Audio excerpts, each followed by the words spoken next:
What's up, everybody? Thank you all for joining us tonight for the finale episode of Ready to Love. So, what we're going to talk about, the focus of tonight's conversation is What's up, who everybody? understood the assignment. That is what I want y'all all to be thinking about. You know, my focus, the Sean Unfiltered experience, is about having a lighthearted good time. I ain't gonna be fussing and fighting with nobody about nobody's reality TV stars. You understand me? This is 2022.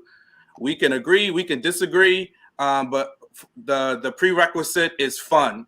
You know what I mean? Respectful fun. You know, and that's what we're gonna do tonight. I got my wonderful panelists, Chris Natha, Jay, and Seaway, and we should have another guest joining us a little bit later. You know, hopefully J Dubs is going to be able to join us. And obviously, towards the end of the night, what we'll do, I like to switch it up a little. After we give our insight, we talk it up, we hear and see what y'all are saying in the comments. Then for anybody else that wants to join, there'll be an opportunity towards the end. But again, the focus is fun. Think about the assignment. That was the title of this episode. Who got the best grade on the assignment? Who are we kind of iffy about on the assignments? And we'll kind of go through it as that way. We're gonna save, you know, our interesting couple, or what I believe to be the most interesting couple, Aisha and Dante, to the very end. And we'll just kind of dive into the couples from there. We'll start off, and I'll give my initial assessment, and I'll let my panelists go with their thoughts. So we'll start off with the easiest of couples. You know, for those of you that watched, you knew that, you know, at the end, they really didn't wind up together. So we'll start out with Frank and Sydney. I think, and I gotta say this, shout out to Sydney for truly understanding the assignment. What's up, J-Dub? Hey, Sean. Thanks for joining us, bro. Appreciate you. Thank you for having me. Of course, Hello, bro. everybody. We got to get that dry, quick wit of yours. We needed that. We needed a dose of that for tonight. So I appreciate you, you know, agreeing to come up and spend some time with us. All right. So, you know, we got Frank and Sydney, right? You know, we think about Sydney. Some may look at her and think of her like, if anybody, I don't want to age myself, but if anybody remembers the show Three's a Company and Suzanne Summers' Chrissy, you know, she puts me in the mind on the surface of a Chrissy, but really underneath it all, she's kind of, I think, who was the brunette? I think her name was Janet or Jeanette, whatever the other roommate's name was. She still was kind of, she was smart and a little strategic, some may say. And that is Sydney. She's the best of those two options. Now, listen, when we get to Sydney and Phil, I'm gonna give you some feedback on Sydney, because she definitely ain't perfect, right? Not perfect. So, but Sydney and Frank, I think at the end of the day, they both realized friendship was where it should stay. If the focus is really ready to love and they understood the assignment, they both get A's, in my opinion, because they got it. They realized, listen, we probably done been there. We done that. We've been down this road. We know what it looks like. We know what the future's probably going to look like. And it's best for us to, you know, just keep it where it is. So I think for them, A's for both of the assignment for Sydney and Frank. Then I'll go over to Chris, and, you know, you share with us what you think about Sydney and Frank.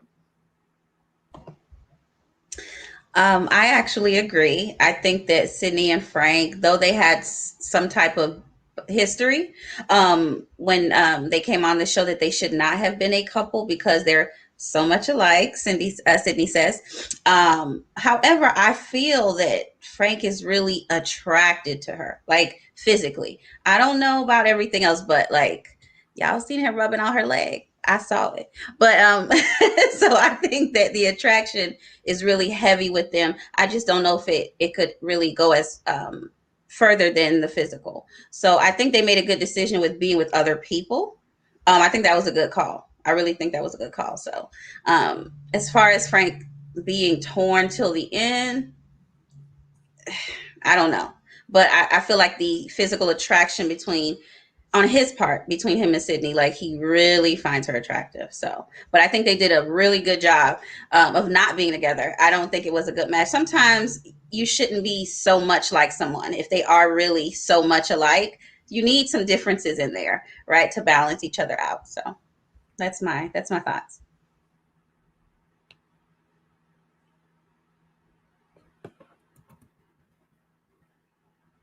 Muted, Sean.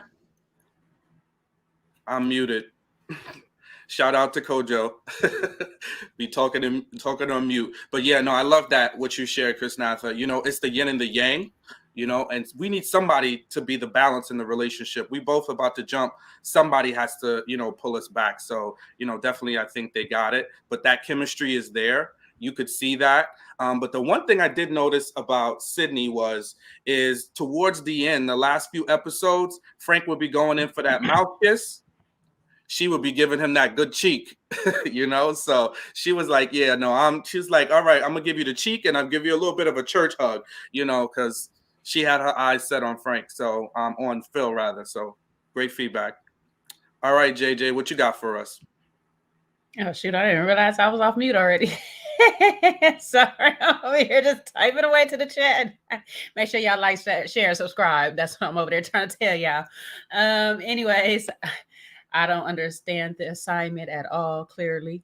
No, but look, I said it before, you know, Frank made a smart play on his behalf by not going that route because clearly Sydney was not about to choose him or whatnot. She checked out some time ago, to be honest with you, but by last week's episode when he met with the cousin, it was a done deal for him already. So his best bet was not to go down that route and even try to play himself like that. So I'm glad he took his safer choice to the end instead of trying to go for the long shot, which is Sydney. Yeah, so in my opinion, he did what was best for him and what was going to be the better outcome as far as his look on the show. Deep down inside, I think he would have still probably chose Sydney had he had got a better reaction out of her and the friend last week. But you know, if he's going for long term and in his mind, he really sat down and thought about, you know, this is what I want, something for the future. Mumeen is a better bet for him as far as a future goes. I can't even really say for him, but she's a better choice as far as family and, you know, things lining up. So it's hard to say because it's not really they're not for each other either. So it's kind of a weird place with this. But yeah, it's not much I can really say on them too. They made a good choice for both their futures. I think Phil is better suited for her. And we'll just see how it goes with them two in the next part of this thing in the reunion. Absolutely. Yeah, I think you bring up a good point, and we'll definitely dive into that, you know, into Frank and Mumeen. We'll see, you know, how they fare, right, and our thoughts on them. But, you know, I think everybody's pretty much on the same page that, you know, between Sydney and Frank, it was a no-go. All right, next up we got Seaway. Hey, I'm trying to remember in particular when Sydney was talking to Frank's people. I think, wasn't that this episode? I can't remember. And then they kind of thought that they liked Mumeen's personality a little bit more than Sydney's. I just want to know. I thought that was interesting because I think they both have. Was that wasn't? They like Sydney. They like Sydney's personality. I mean, Sydney's personality, right? They like Sydney's personality more. Okay, thank you. But I thought that was a little weird. I know that's kind of off topic, but I think they both have great personalities. But anyway, I mean, as to your particular question, Sean, I think they both understood the assignment. They both get A's for me. They get A's for being chill. I don't know if they were being chill because they both kind of had an idea who was going to go with who. But I think Frank and Sydney were like the first two people who really understood what show they were on. Because I feel like every other person, like, they get on this show and then they get mad when people won't, give them their number ones or who's your number ones or number twos. Both Frank and Sydney allowed the situation to play out. I do think part of that was that they already knew where things were going to fall was kind of obvious.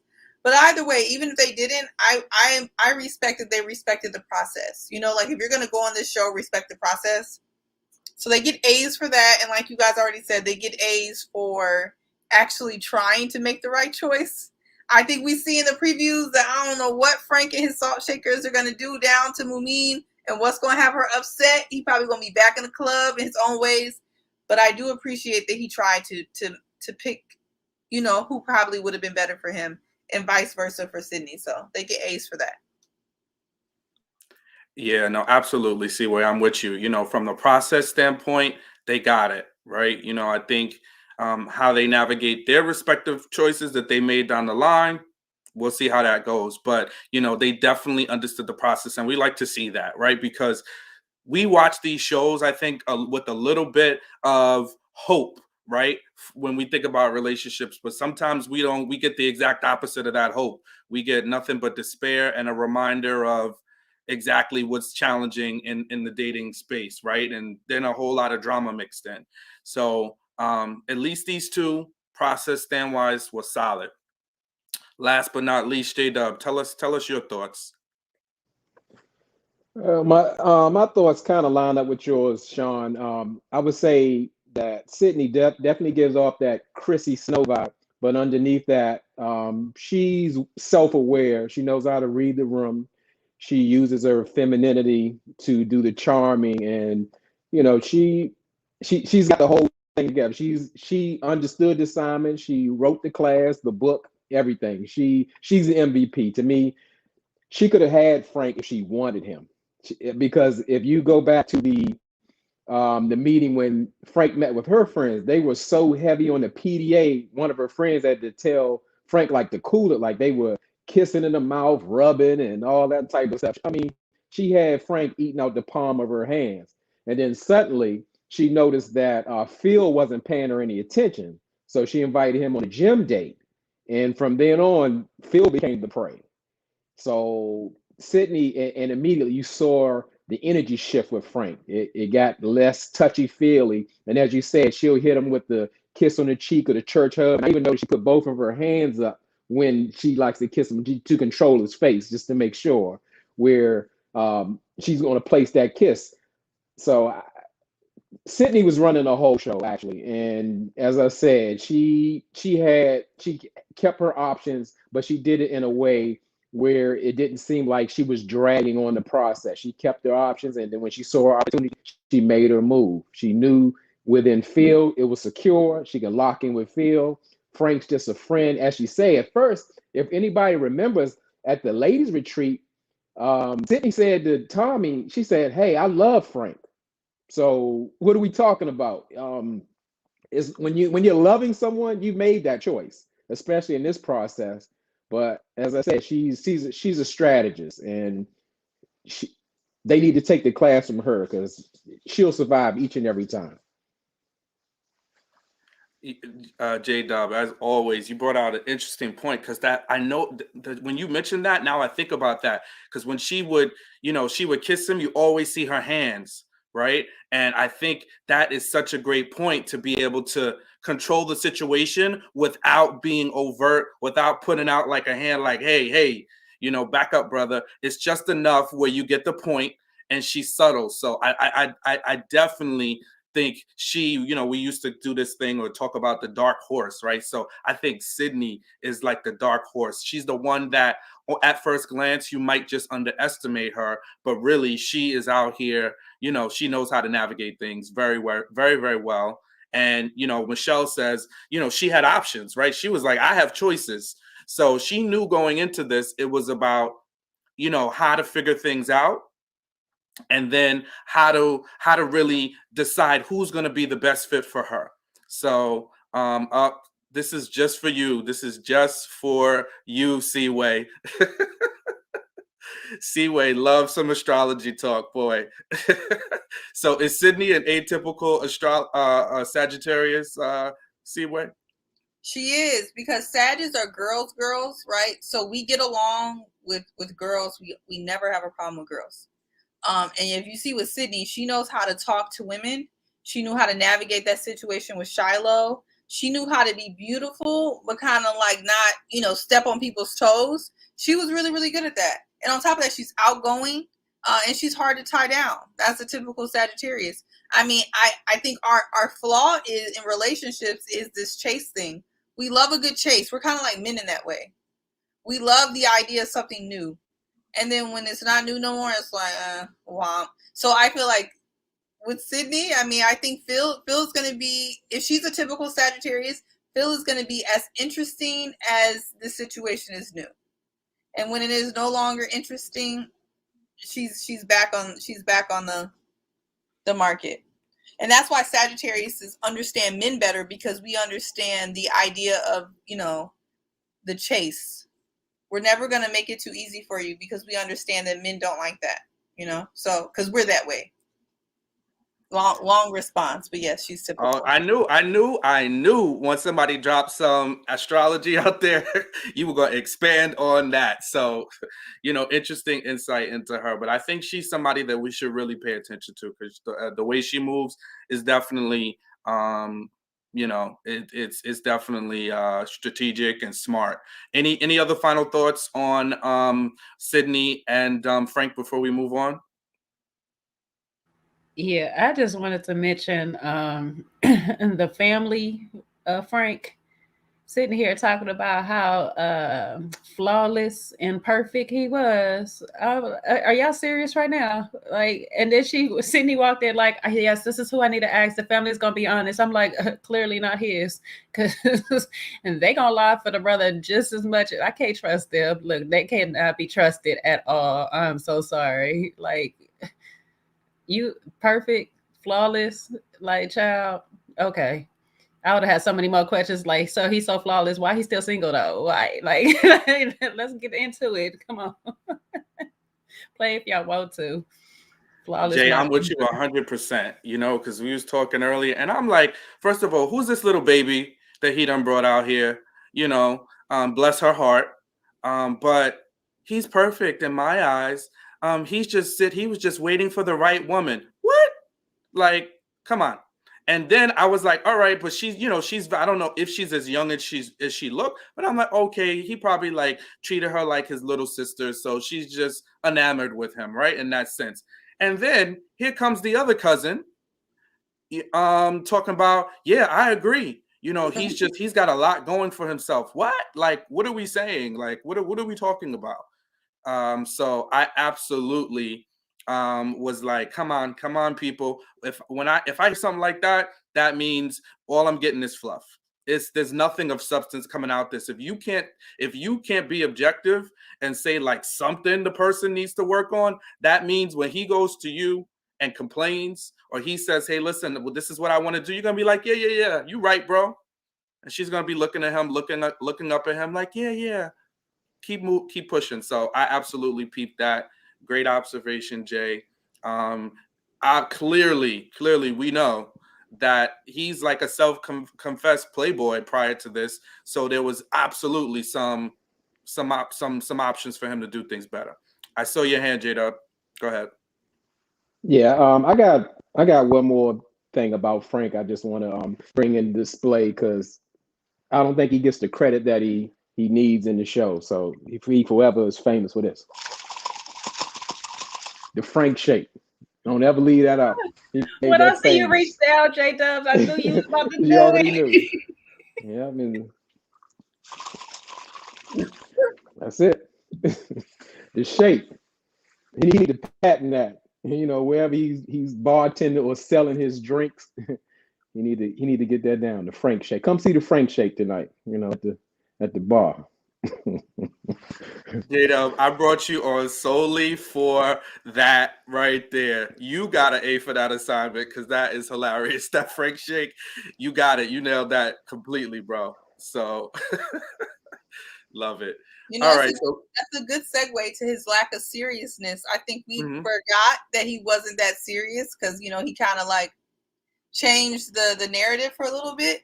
But I do think Jay, like him bringing his very young cousin and his other cousin, to me, I was like, where, like Mumeen brought her father, her uncle, you know, very serious people that showed that she was serious. Not saying like your cousin isn't serious, don't disrespect my cousin, but she would know if she was watching. Like, I'm not bringing her, like I'm not bringing my cousin if I'm really serious. Like, she's not my first person that I'm bringing, especially if she's not going to ask serious questions. Like, he told Mumeen and her family that, you know, he has West African values and he understands and this and that. But when it was time for him to bring his side of his family, I didn't see that.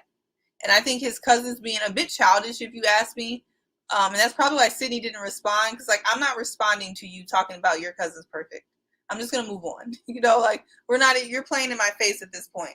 So, I don't know. That kind of showed me that Frank wasn't serious. That's what I thought when I saw how his cousins were acting. I'm like, oh, y'all think this is a joke. So, that's what I got. You're on mute.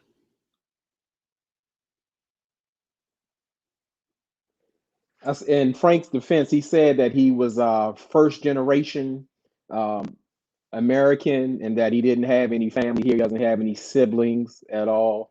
I was really surprised to see the younger cousin, but I was surprised that she was asking some questions. She lost me at when she's talking about like perfection, like that's her her role model, and it just because when you start using the word perfect about anything or situation, you know you're already on the wrong track.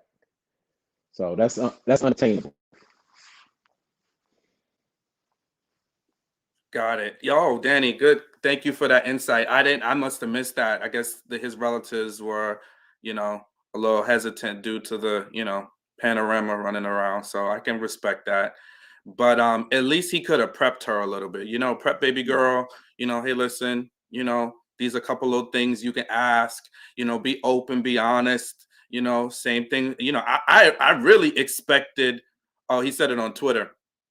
I expected more from the other dude who he said was like a brother to him, right? Because if I remember correctly, Frank said he's an only child, but his cousin was like a brother. So I was expecting more from him, right? Because at least you got a dude that you guys are similar age, similar experiences. He could be objective.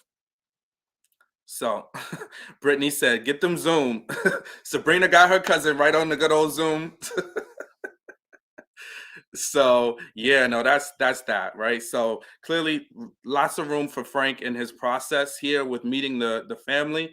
It sounds like he might be getting a C minus D for the family portion of the assignment when it comes to meeting his prospective women. So next couple, we got Frank and Mumeen. Oh, man. I mean, I think if you ask me if Frank understood the assignment for finding a better mate, he gets a B plus A minus, right? In that category. Mumeen, beautiful. Beautiful woman, beautiful voice, beautiful spirit. She's in a C minus territory for me because she's heading down a path to F boy central, because how in my mind is she going to get a long-standing relationship, someone with Christian values, somebody that wants to wait to have sex, meanwhile Frank's hypersexual. I really don't understand how she was navigating her process. So, again, I think when it comes to energy, looks, all of that good stuff, she gets an A. But understanding the full assignment, I'm not seeing it. Miracles can happen, but if we take the preview of the reunion, outcomes ain't outcoming. It ain't looking good. So I just really would be curious to see. And I think there was at one point where she was like, he's really giving me a lot during this process. And I feel like, he has shown me who he really is. What has he shown you? Incomplete. Yes, Mimi, I like that. definitely they get it incomplete, right? Incomplete. And then the part that got me, and then I'm gonna pass it off to Chris. The part that got me, and this is just like something that I just think about, right? So she said to him, like at the end, once they chose each other, right? She says, oh, so you're gonna come to church with me? And he was like, yeah, I'm open, yeah, I'm definitely, I want to do that. Come on, sis. Like, you got to drag this brother through how many steps to try to be with you? Like, that's not, and it's not to say that going to church makes you better, going to church makes you fill in the blanks. But the problem is, it's that thought process of now you've got to get somebody up to where you are versus them being there and seeing the value in it already. We're not 20. These folks aren't 20 and 19, and we can just kind of grow together and get together. These are fully grown people in their 30s, right? So he should have that seed planted already, because I've been in relationships like that where one person is here and there, and then they're like, oh, I'll do it for you. No, don't do it for me. Do it for you. Your relationship with God should be because you want to have it. And could somebody plant a seed? Sure. Should that seed planter be your partner in a relationship? Nope. Because when you get upset, unfortunately, a lot of times you can easily look at them and you'll be like, okay, so you're going to tell me about God, and this is what your God shows you how to do, and this is how you act. Nope, we're off. So that for me sounded cute.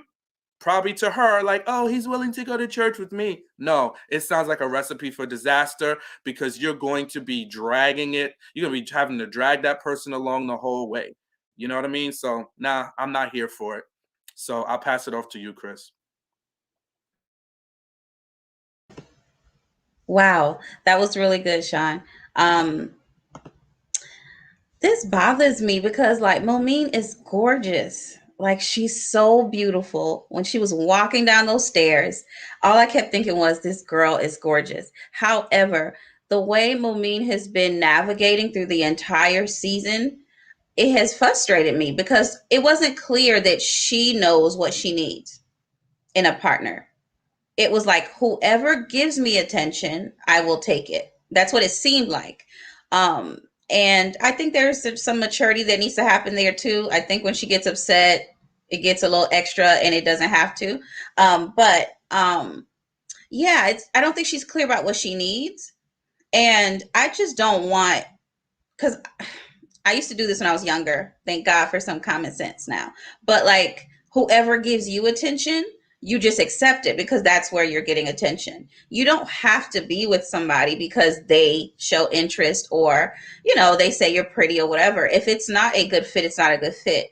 But that requires self-awareness. And so I think Mumeen has to grow in that area. And also, being with somebody who's just so different, similar to what you were saying, Sean, like, we're too old to be missionary dating. That doesn't mean that Frank is not saved or anything like that, but there has to be it just has to make sense. You can't want to be with somebody who just keeps saying, yeah, whatever is important to you, we'll do it. There has to be a level of conviction for them too. Otherwise, it's going to be a struggle.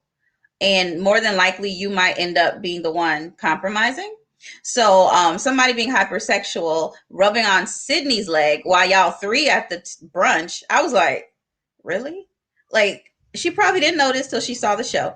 But I'm just saying, I was like, really, Frank? You rubbing on Sydney and Mumina's across the tape? Like, that's what we doing? So what are you going to do when I'm not around? Who are you going to be rubbing on then? Right? And so I think she could have chose better. However, did she have a lot of options on this season? I don't think so. But I definitely think with her convictions, she should have been looking for a partner with that in mind. I know she kept saying it, but it's not enough to say it. You got to really connect with somebody who gets it, not to be exactly like you, but who gets it. So I don't know. It was a little cute finale. I don't know how long this is going to work. I thought it was really, really, really sad when she was like, are you coming to church with me? That was like, that made me sad because I know where that's going. He's going to do it for a little bit because that's what you want. And then eventually not and fall off. And you're like pulling him like, you have to be this man of God because That's what I want, right? And at this point in life, us being late 30s, early 40s, you can't change people. Like, people are who they are. You know what I mean? So it's important to connect with somebody who compliments you in your life. So dragging someone to church, next thing you know, she's gonna be texting him YouVersion links like, let's do a devotional together. It's just gonna be a hot mess. Like, it's not gonna work. It's not gonna work. Okay, so I don't know, Mumeen. I think you're amazing if you see this, and you could do better. So that's my thoughts. Well said. Look, she gonna be and those texts, those little YouVersion texts are gonna be right on red. You're gonna stay right on red with her. So there it is. So I agree 100%. Thanks, Chris. JJ, what you thinking? I'll give them a C for their group assignment for completion, because they both made it to the end. They at least turned in some type of work, I guess. You know what I'm saying? Was it done correctly? No. Were they sticking to the right assignment? No. But, I'm grading on a curve, so they can get at least a C for completion at this point because they made it to the end. Let's see. First of all, you're asking a man whose family, and I know they didn't tell her this, but whose family said he is perfect, to go to church with you. Okay, he needs to go to church to find out what perfect is, and so does his family, okay? Because they obviously don't know there is nothing perfect in this world since Jesus has died. So they need to leave that alone, okay? They missed that perfect bus. I don't know how they got that, and everybody needs to go to church with Mumeen and have several seats with her, okay? Mumeen, darling, I miss what Chris said, that the rubbing of the leg, but if that was happening at the table, but you're sitting here repeating Sydney, when Sydney sit there and say, I don't feel bothered by sitting here with you guys. Yeah, Sydney don't feel bothered because she knows she can have Frank, one, if she wanted to. Two, she don't feel bothered because she don't want Frank or whatnot. But for you to be sitting here repeating, talking about, I don't feel bothered either, that you're sitting here, but you were totally bothered by Walter sitting by the pool and Sabrina not even paying him no attention. You were totally bothered then. So you can't sit here and act like Sydney sitting there is not bothering you. Sydney sitting there was bothering you. Heck, every 5 seconds, and I don't know if this is just editing, but they would show you turning all the way around to wherever Sabrina and Walter was. So you're clearly bothered unless you're not interested. So I don't understand what you're doing at this table with this man who is bipolarly opposite of you when it comes to your morals. He is on the side of not really having any, and you're trying to keep all your virtues intact. So how is this going to even work for a long run? So when we get to the clips of the reunion, I can see where it's not going to work out too well, where she's saying certain things or whatnot. But we'll get to that later. But I'm not understanding. What was you guys thinking? We're just gonna make it to the end. You don't want to be embarrassed in front of Walter for already embarrassing yourself. So you want to just keep somebody. And for Frank, he's holding on to somebody. You was his backup choice, and he knew Sydney wasn't choosing him no more. So you're just sitting here going to you guys both at the end. Like I said last week, let's just go through the process together because I ain't choosing. I don't really want you. I would feel better if that was the case. But you want to talk about, oh, it was so perfect. We're both chose each other. We're in the sand and the sun and all of this stuff. Like, what's perfect about this? I'm not understanding. This relationship is not meant to be. I mean, it's great that you completed the show with somebody, but for what? For what? What are you going to get at the end of this?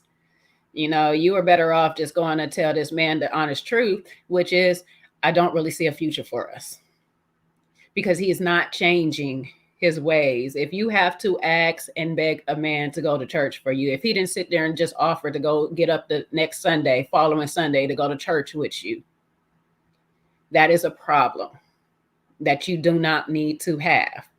You would have had a better option. You would have had a better choice of getting him to commit to not having sex than going to find religion. Like seriously, that would have been a better choice for you to sit here and said, I would prefer that you don't have sex anymore and stuff like that. He probably would have been able to do that to inherit religion in his life, because obviously he's not doing it already. And I don't want to speak on the brother as saying that he's not religious or nothing like that, because I really don't know, but he's not faithfully doing these things. So that's a big stretch for you to be trying to pull him into that direction.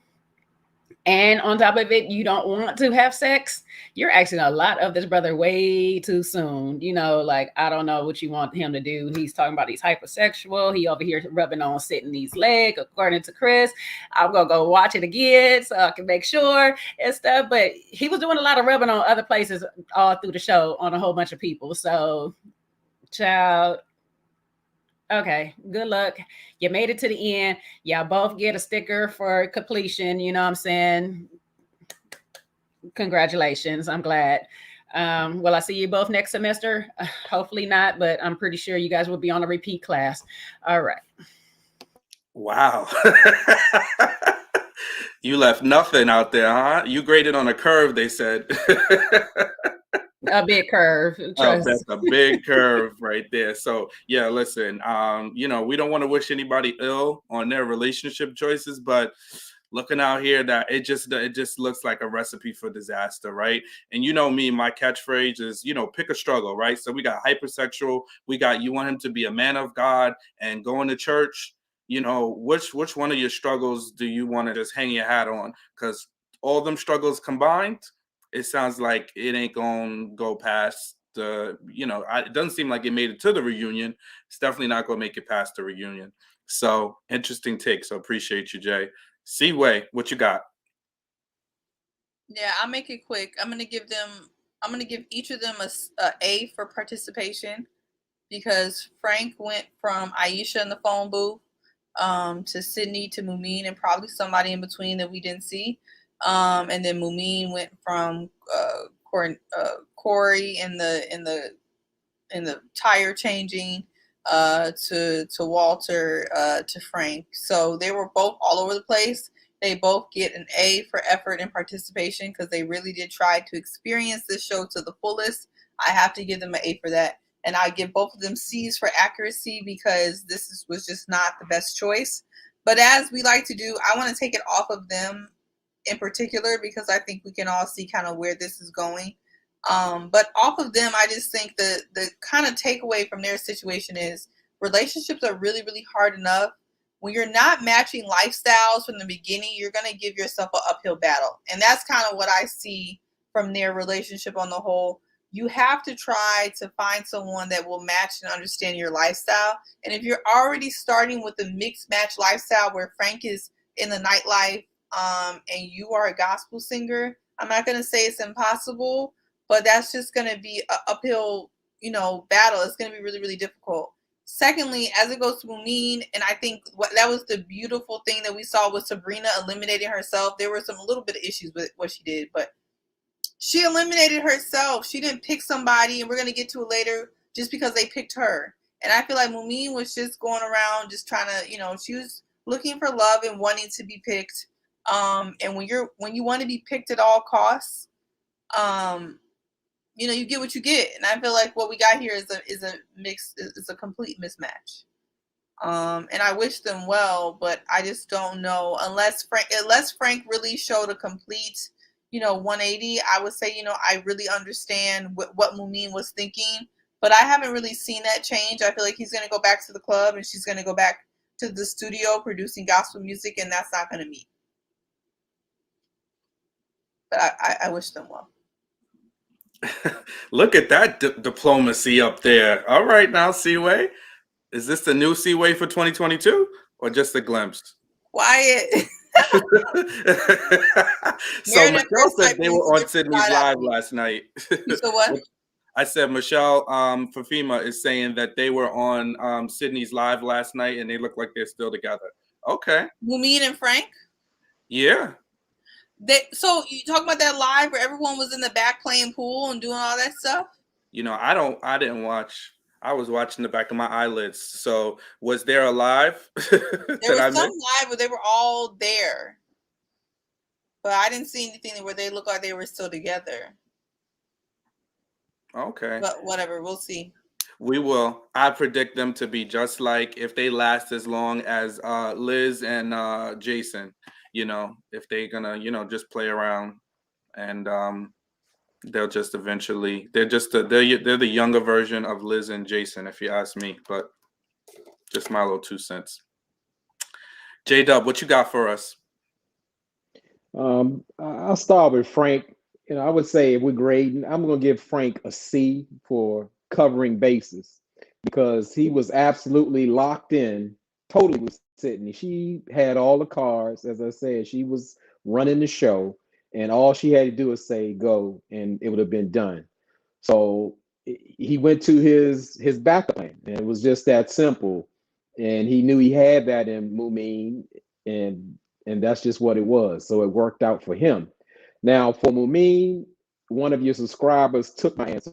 I have to give an incomplete because, listen, when Mumeen went into the woods with Corey and they did a skit on the log, and it was an inappropriate coming up the spaces, and she encouraged him to continue with the skit, I knew she wasn't ready for love or anything else. So she lost all credibility to me. And she's just a plain pick me person. She's lacking something in her life. You show her attention and she's there. So I won't get copyright. I want to give the credit where the credit is due. Simply Sakina calls her bare minimum Mumeen. And that's exactly what she is. Frank gives her a golf ball with something he wrote on it, the date, or Walter makes up if they call it a song, it sounds just like a hook that they worked on. I mean, she's in love. She's just, you just got to give her attention. She's right there with you for whatever reason. So, Simon, she failed a long time ago to me. And she's not ready to love. And I guess, unfortunately, because I have a prior engagement, I'm going to have to pretty much sign off from here. But I just wanted to thank you for allowing me to speak tonight. Now, I appreciate you. Any final thoughts before you head out? Yeah, I do regret that I can't get to the I guess the other topics as well. To me, in a roundabout, the show was it reflected pretty much the season. To me, disappointing. Me being from DC and the DMV area, I expected so much more because what you pretty much saw was a representation of, maybe say, transplants, and actually it's been proven that a lot of them are actors as well. So they did not represent the culture of the city. And people say, well, people move around all the time, and you have to have the essence of the location that you're at. In that case, we can just cast all over the country, and you can just say Ready for Love on the resort or anywhere. So I feel a bit disappointed, but I am looking forward to seeing the reunion. Hopefully we can get some answers, like in the Zadia and Dante situation, as well as the Phil and Shiloh situation. Very interested to see what's going on. And for everybody who's listening to my voice, please check out my channel. It's J-Dub. I just finished a fresh review off of Ready to Love and have other reviews as well. So thank you, everybody. I'm going to say good night. Appreciate you, bro. Great insight as always. And please definitely do check out J-Dub's channel if you haven't already. He gives concise, spot on, great reviews with his unique brand of dry wit and humor, which we can appreciate, because I definitely forgot about her and Corey in that log.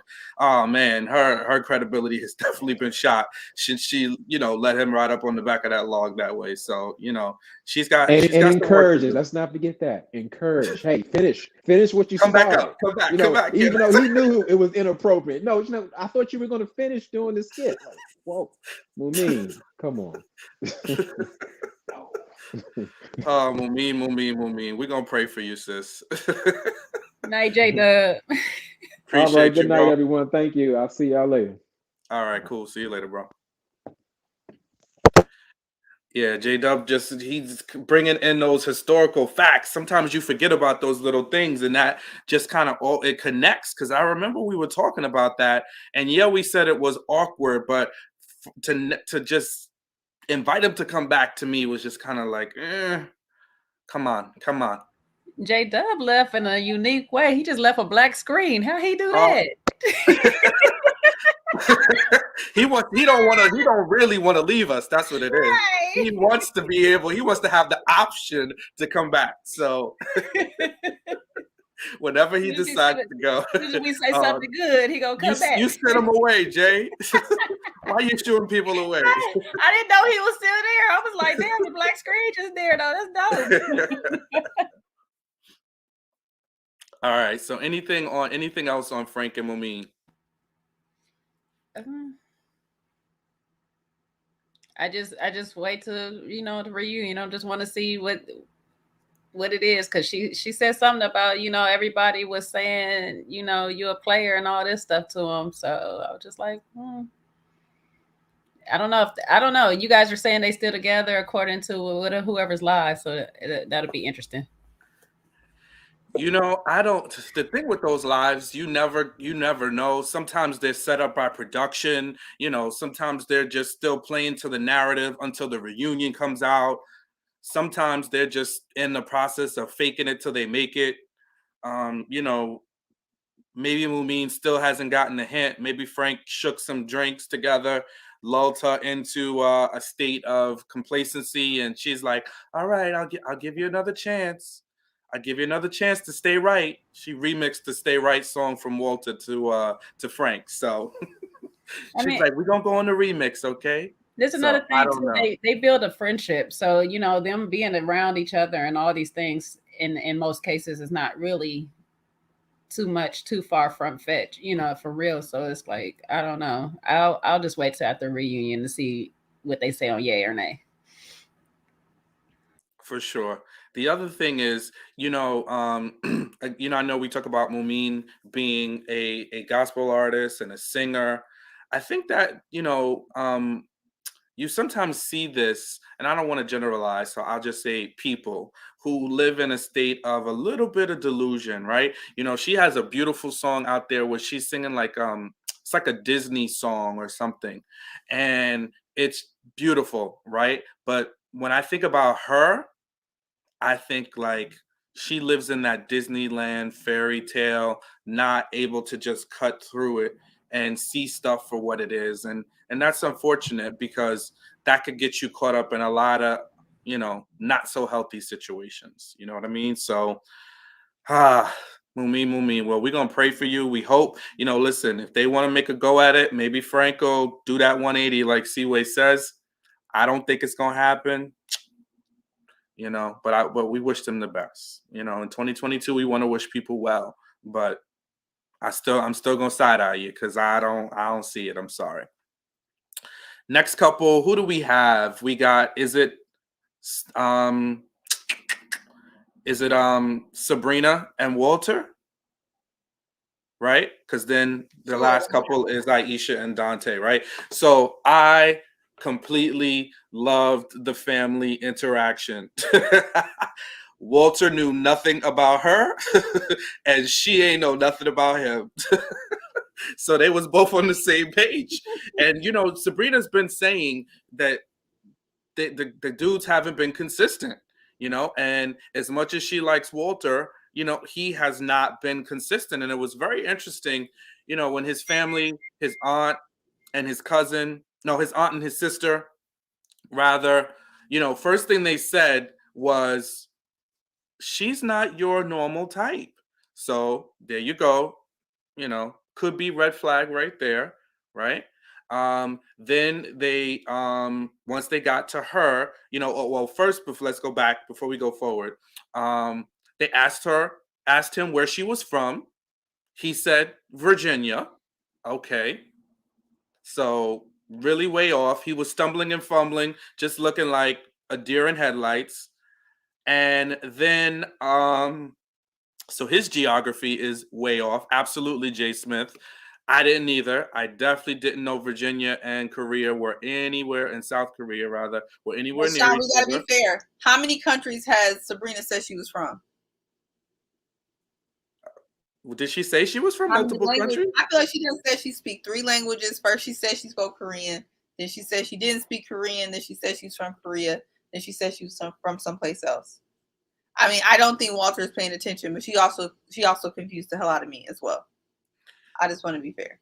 I hear you. Well, listen, I wasn't confused because I remember when she was talking to Tyrone at the mixer, and Tyrone was like, "Oh, I was in the military and I was in Seoul," and he started trying to say, "Oh, can we speak?" And she was like, "Oh no, I don't speak that language."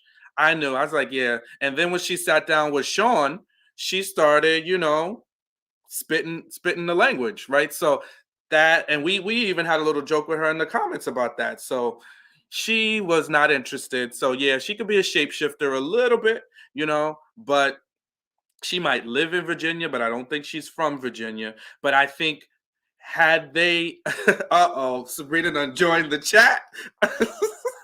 Oh Jesus. Sabrina, we love you. We just try to tell it like we see it. We love you, we love you, we love you. But we know. Come on, be honest. You shapeshifted from Tyrone to Sean and speaking the language. You went from one to the other. However, Walter definitely didn't spend enough quality time with her to get to know the real her, right? Because at the end of the day, if he was doing the behind the scenes work, he would have been able to, sift through some of whatever the initial conversation they had. So that for me was very interesting. I love that when the family asked her, what do you like about him? She was like, what did she say? She was like, his energy, and they were like, that's it? Well, listen, he thought she was from Virginia and she wasn't. So don't drill down on her. They really both don't know each other. So when I think about what grade they got for the assignment, I would say Walter gets an F. I'm sorry, bro. Walter, you get the failing grade because one, you were disconnected, right? You sat up here and said, I thought we were in a good place after the family meeting. But what about the weeks up to that, right? We don't even have an argument between you two. We don't have a difference of opinion barely. The only thing we we thank you, Sabrina. All right, so that was the editing because I swear I heard you tell Tyrone you don't speak it. But no, I thought she said she couldn't understand. She didn't know that song he was singing. Oh, okay. She just wanted him to stop talking. I don't care what she said. You can put anything in that comment you want, Sabrina. I don't care. You didn't want to have any. You wasn't giving Tyrone no energy, period. And I felt it, and that's okay. But yeah. So I think Walter gets the F because he was off base, right? And I know y'all doing y'all grading for, y'all doing a different kind of grading system. I'm not grading on no curve.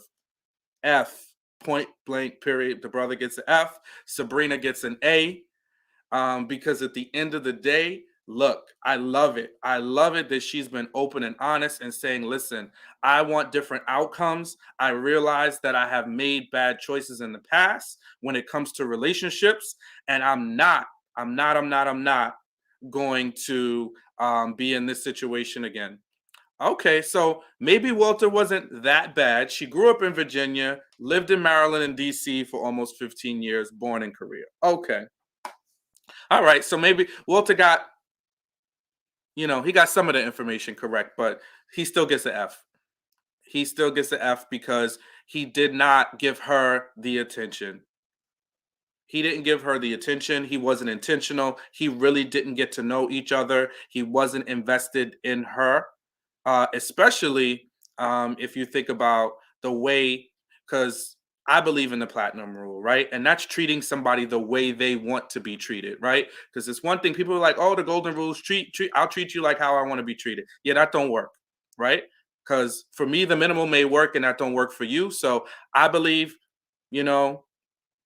treat the person the way they want to be treated. And clearly she was not getting his focus and his attention, right? So Mumeen was off because if clearly Sabrina was pulling the strings to Walter and held his mind captive, she would have had him, woo-saying and calling her and being more attentive in his dating style. So I will pass it off to Chris, and let's hear what you got to say, Chris.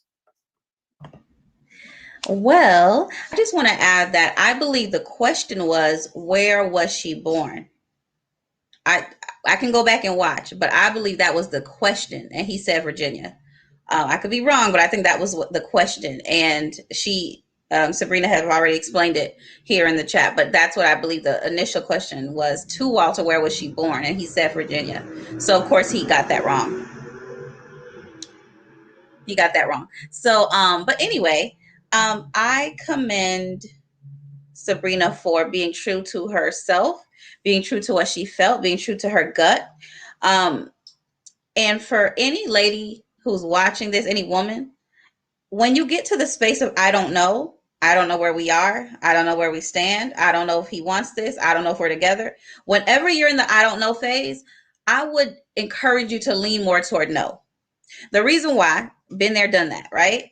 Where you're in this confused state. Does he like me? Does he want this? He say it, but nothing is backing that up. There's nothing to support what he's saying. If you have to be in a constant space of I don't know, or I'm confused, I'm not sure, I'm not clear, more than likely, I would encourage you to move on. Like I said, been there, done that, got the t-shirt. So I am very, very, very proud of what Sabrina did, because it was more than a show for her. It was more than TV. It was her life. And she did not want to sign up for something that she felt like it wasn't. If you really have been pursued by someone, you know what that feels like. And so someone not calling you, that's not okay. Not in the phase of like us trying to get, how can you get to know me if we don't talk? Like, it's impossible. The fact that he said, I thought we were okay after we met families, and didn't speak to her up until the next like taping when they were supposed to make a decision. There's no in-between conversations. Yes, I know we're all busy, we all work. But there has to be conversation. He may not feel that that's super important. I know he did a live last night with Crystal XO, and he said that he thought they were okay. But you have to have conversation. You have to have communication. If you say you're into me and you're not really talking to me, after a while, I'll forget about you. Like, I'm not, keep my attention, make me want to cut out the other guys in rotation. Hello, right? Make me want to like zone in and focus on you, right? But if you're not doing that, then why do I need to do that?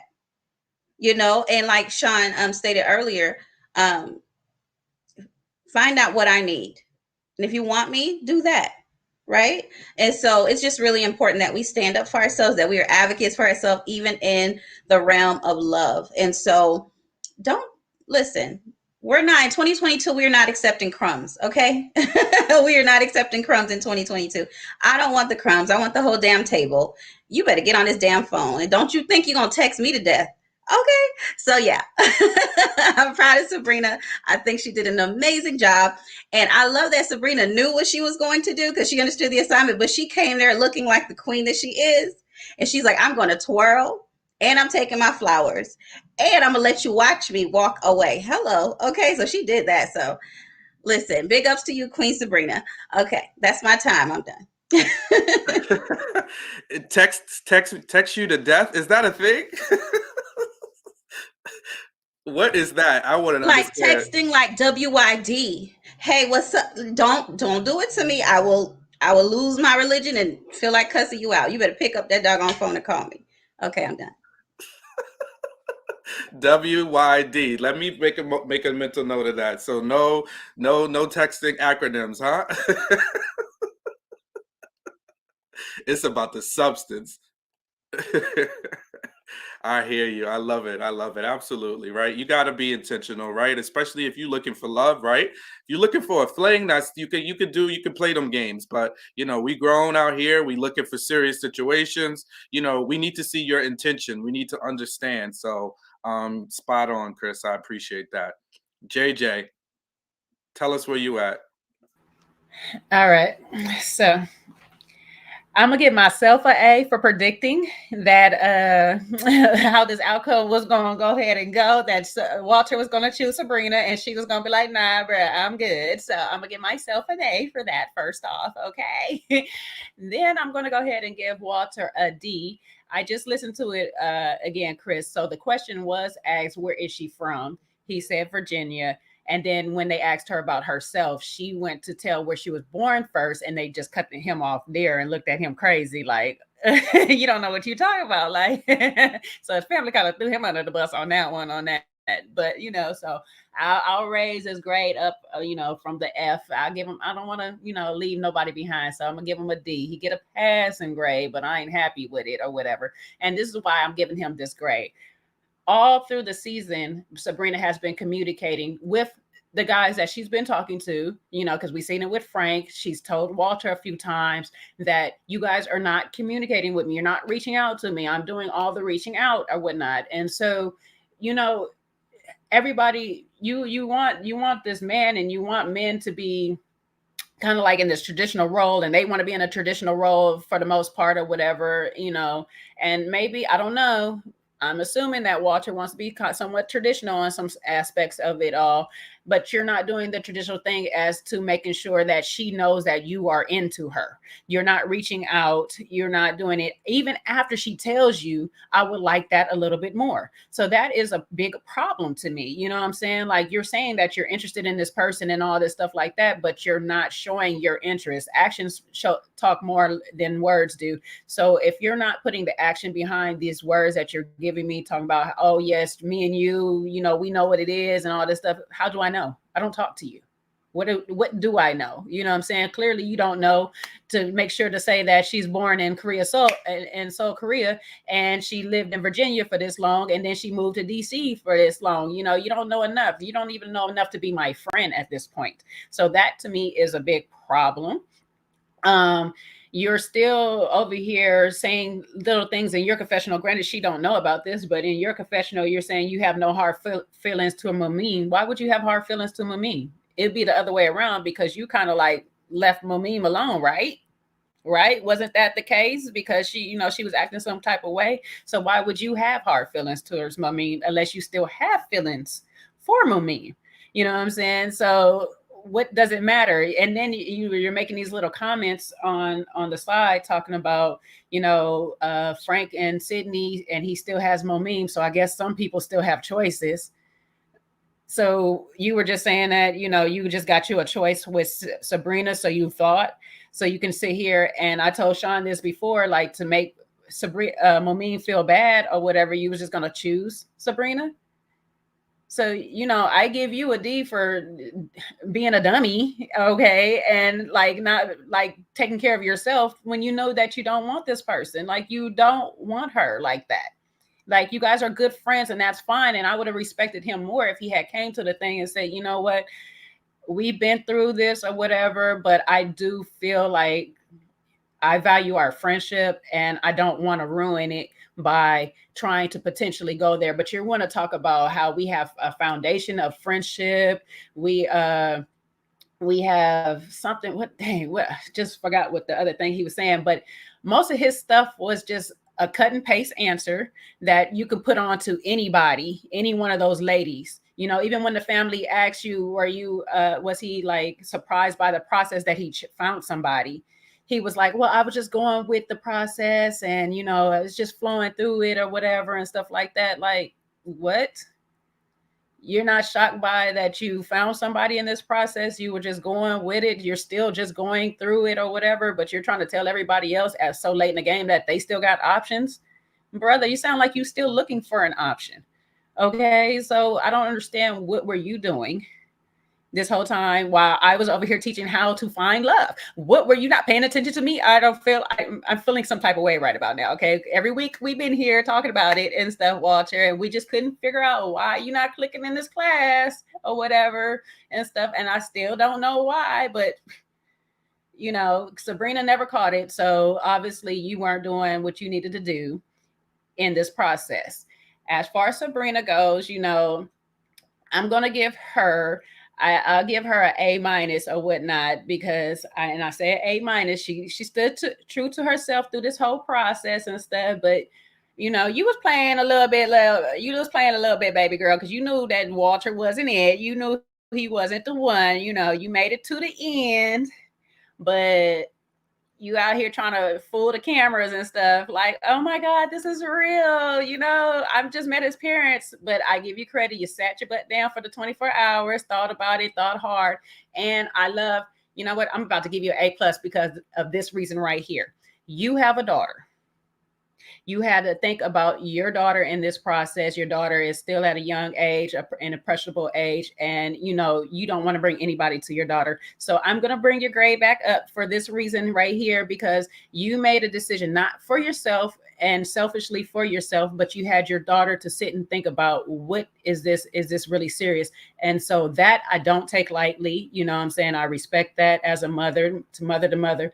I really respect that fact that you did that, because that this is, at the end of it, even though it's a game show, these are real lives involved, and that part is not a game to play with your kids and put them in the middle of a bunch of BS if you're not serious about somebody. So I really respect that part of you. You know, that right there is very commendable and lets me know that totally you weren't sitting here just playing just to just be on this show.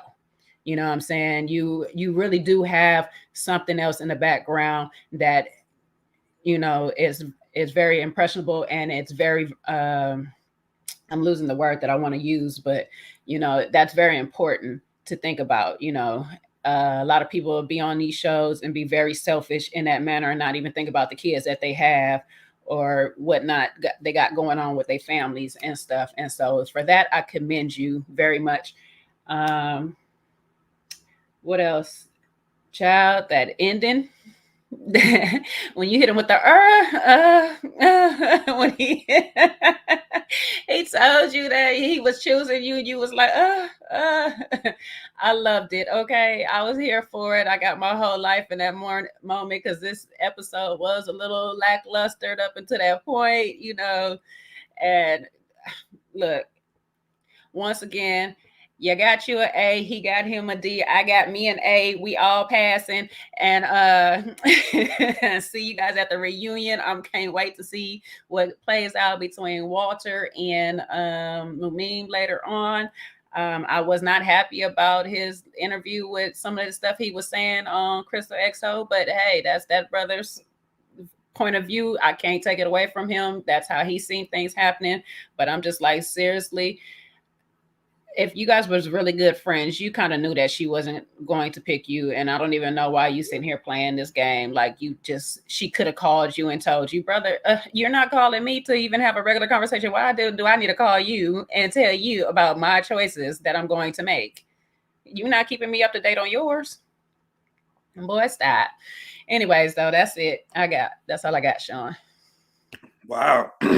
That's it? You sure? You about 5 minutes. I might have something else. Go off, Jay. Go off. And another thing. No, just playing.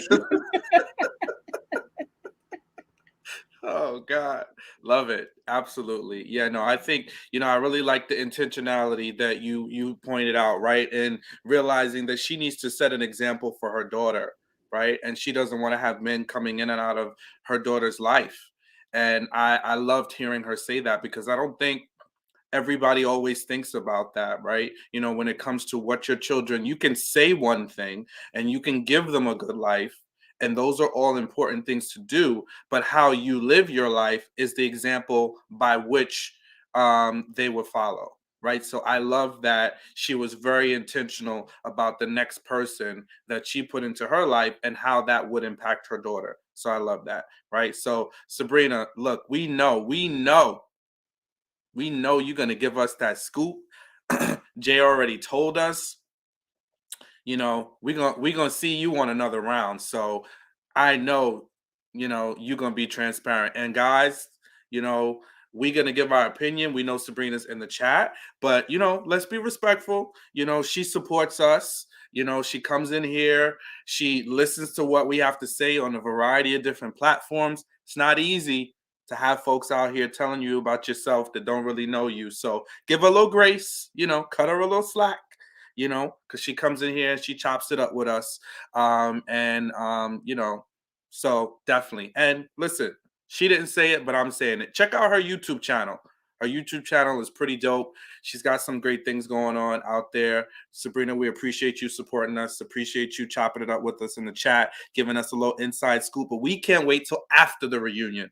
We want to have our own little reunion with some of our favorite castmates to hear what they got to say. So, Seaway, I know you out there. I'm here. What you got for us?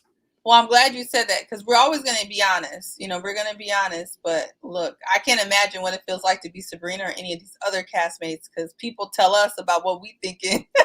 And we're just on YouTube. So I can imagine national television. Look, but with that being said, I'm going to give my honest ratings. I'm going to give Walter, he gets a D. I'm not going to give him an F because he was respectful. And you do get some points for being, generally respectful. But he does get a D, and he gets a D because there's nothing more agitating, as the ladies have said already, than a man who wants to be pursued. Just a man that gives very minimal effort, who just thinks that, by him breathing, we're supposed to move his direction. And I just feel like Walter was lazy this entire season, and I would give him a worse grade than I would give him a D-, but to be fair, so many other characters, I'm going to say characters, because there was people on the show who just felt like they were there just to be on the show. Walter was not the only one, so I can't give him such a bad grade when he was in good company. I will say that we do not know anything about Walter. We don't know more about Walter at the season finale than we do at the beginning, and for that, he gets a D. Sabrina, I would love to give you an A, but I have to give you a B+, only because it's really a compliment. There was really no one on this show for you from the beginning, and I do appreciate you picking yourself at the end, because Walter was giving no effort. But to be honest, I probably wouldn't even have wasted your time this entire season, because from the beginning, there was no one really there. The options were just very limited. And to be honest, I probably would have dismissed myself personally than playing around with Walter, because all he was going to do is agitate you like he agitated me. So that's the only reason why I have to give a B+, because time is precious, and him and the rest of a lot of the castmates really didn't deserve a lot of the women's time, to be honest. I think they were, just wasting time and airspace. I enjoyed the ending. And I'm just really confused, and I'm sure we get this clarity later, like you said, Jay, or it was Chris. I can't remember which one of y'all said it, but I just don't know why Walter thought he was going to get the 411 call if he doesn't pick up his phone. Like, no one's going to give you the 411 breakdown in the tea so you guys can walk off into the sunset on, no one's giving you time to write your joint statement, Walter. Like, the joint statement would have been written if you pick up your phone.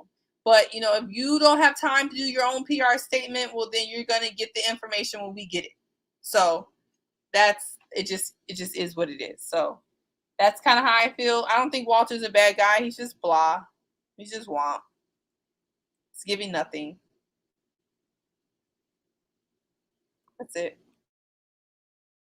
See, wait, every time you say that, I don't know why. It just makes me laugh. It's giving nothing. Walter gives absolutely nothing from the screen. No, I can respect. No, you brought out a good point. I think Walter gets an upgrade. I'll take him out of the F, right? Yeah, I think he can get a D+ because you can still get course credit for a D+ as long as it's not in your major, right? So let's give this brother, because he was respectful, right? He wasn't, he didn't do anything egregious in the process, right? But to your point, Seaway, he wasn't giving anything, right? There was really not a lot of substance that I saw. I didn't see intentionality. I think that he should have shown up a little bit better if his intentions were to seriously date Sabrina. So 100% on that. But y'all changed my mind. So see, for anybody out there who said Sean's rigid, Sean don't change, he don't take feedback, no. Walter goes up to a D+. So look, everybody get a D for just making it to the end. Y'all made it to the end. You get something to pass the class at least. Exactly, right? Oh, maybe D+, C-, because they were always somehow matching. You know what I mean? So okay. you know, they might not have been in sync on the phone and in their interactions, but they was on the same wavelength, you know. So I ain't giving them no C you though. have to reserve the F's for Corey and Camille. And Shiloh and Zadia. And Zadia. I mean, if you start getting out Zadia gets a no-show withdrawal, like she gets nothing. Like I'm like completely done with her. Like you have to be more, particular with these F's, because there's some people on this show that really earned their F. Yeah, I don't think Walter is one of those people. He earned his D. I don't know about that F. Walter really showed up to class, but no participation. Showed up to class, but no participation at all. Ella says class participation be saving people. Yep, it saved me a good old time. No, Ravine, we cannot give Zadia an incomplete, because an incomplete, you can come back to it. You could come back and then I want it to be on her transcript. It's either an F. She got expelled. It's an F. It's an F for me. Sorry, I want that to live with her. That's the level of petty I'm on. That finger in his face like that while that brother's eating vegetarian risotto. Nah, you need that to stay on your transcript, sis. You need a lesson learned. That's right, Brittany. Send her out. She's getting bussed out to a whole nother school. That's it. You would think I was a school administrator the way I'm grading these people, but I'm winging it, trying to reflect back on my college days. So, all right. So we got anything else for Sabrina and Walter before we move on? I'm going to say this one thing, Sabrina, this is directly to you, baby. Them neck pieces, okay? That one when you had it on the black and white that goes straight down right here. I need to figure out where you got that from, because I want it. I like it. I love them, okay? Let us know. Drop the T on your neck pieces. That's what I need to know. See, Jay, you're tall. I feel like you can pull it off. Not everybody. I got a long neck, too. Neck piece. Yeah, I got a long neck. You got to have a particular neck, and you got to be kind of tall. I see people trying to do them neck pieces that don't work for everybody. And when I say I got a long neck, I ain't got no boobs, so that it'll work. It gives you all distraction. So yeah. I love a good statement necklace. Yeah. I can't do it, but I love to see it. Check. You got to go on her YouTube page, Jay. I know. I've been over there. Or her stuff.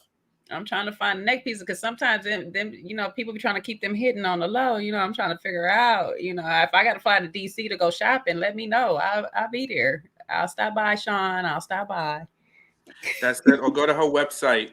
I'm promoting Sabrina. Let's go. Oh, so Danny is saying Walter admitted that it wasn't his ex. About time. He said it. He said that they talked like 15 years ago, some stuff like that or whatever. And that the nails are because she does nails or whatever. She's a celebrity nail stylist. So I guess she was promoting her stuff while on camera. That's not promotion. I'll be back on that note. Y'all discuss that. I'll be right back. I'm dead. I don't know why y'all let Seaway go. Because somebody said, "Oh, that's people try it, talking about, oh, that's classist," or no, it's not classist. That was just not. That looks insane. It looks literally insane. I don't care what race, what class, what gender, what nothing. That looks insane. I can't even wear them in the first. My real nails start going crazy and acting a plum fool. So. To anybody out there that can't wear them, look, there's some nice ones out there. That's all I'll say. I seen Seaway had some nice ones before too. The ones you on your wedding day, I was in love with. Oh yeah, they snapped. Mm-hmm. I was scared too, because I didn't go to my normal person for my nails. I took a risk. Well, that risk was a good choice. They did a good job. I ain't gonna lie. But even I've calmed down. I don't even want all those long nails no more. I'm over it. I used to do all those designs on every finger, and now I just go in there. I'm like, paint my nails one color, get me out of here. I'm not, because now during the pandemic, like, people aren't working or everyone's working from home. So when you go into the nail shop, like, you used to be able to go in the middle of the day and be in and out. Now you cannot. This is a side note. It's not a side note, but yeah, like, now you go in there. It could be Wednesday and it's full. I'm like, I don't have time for this. Just give me in, get me out. I'm done. Make sure Sean don't forget Phil and Sydney, because I don't think we talked about them. We didn't. And stuff. Yeah, Ravine, I absolutely left for the nail conversation. Also, my dog was looking at me sideways because she didn't have any water in her dish. So don't do Abby. No, she just, I mean, she was literally just like standing there looking at me dead in my face, like, really? You sitting here bumping your gums at the laptop and I don't have any water in my dish? Abby says she wants the nails done too. With her bow. She's due for an appointment. She just had her 5th birthday the other day, so she's happy birthday, Abby. Happy birthday, Abby. One time for the birthday dog. Abby's a Capricorn, that's why I F with her. Oh my God. Not an astrological sign. Right, I just gotta laugh for that one real quick.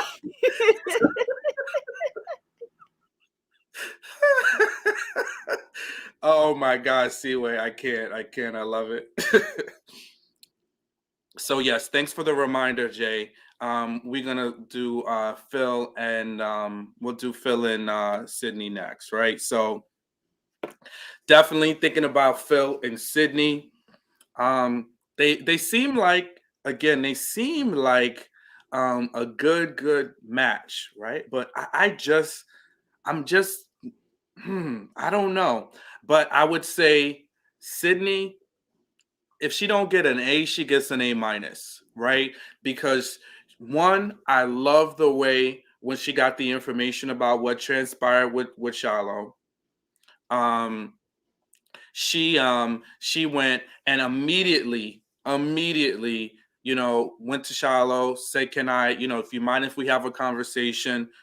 So much respect for her and the way she navigated it. She had the conversation with Phil straight out front, like, listen, there's something we need to get out the way. Like, her communication style, like, I gotta say, like, I respect her for the way she communicates, and then she just asked him, tell me what happened, what went down. He explained his side of the story. I think Phil, was respectful in the way he protected Still Shallow in the midst of the situation.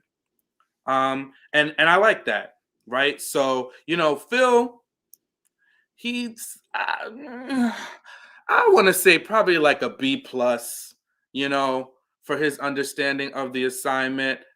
I think Phil's a nice guy. I don't know that it's proven that he's a good guy just yet.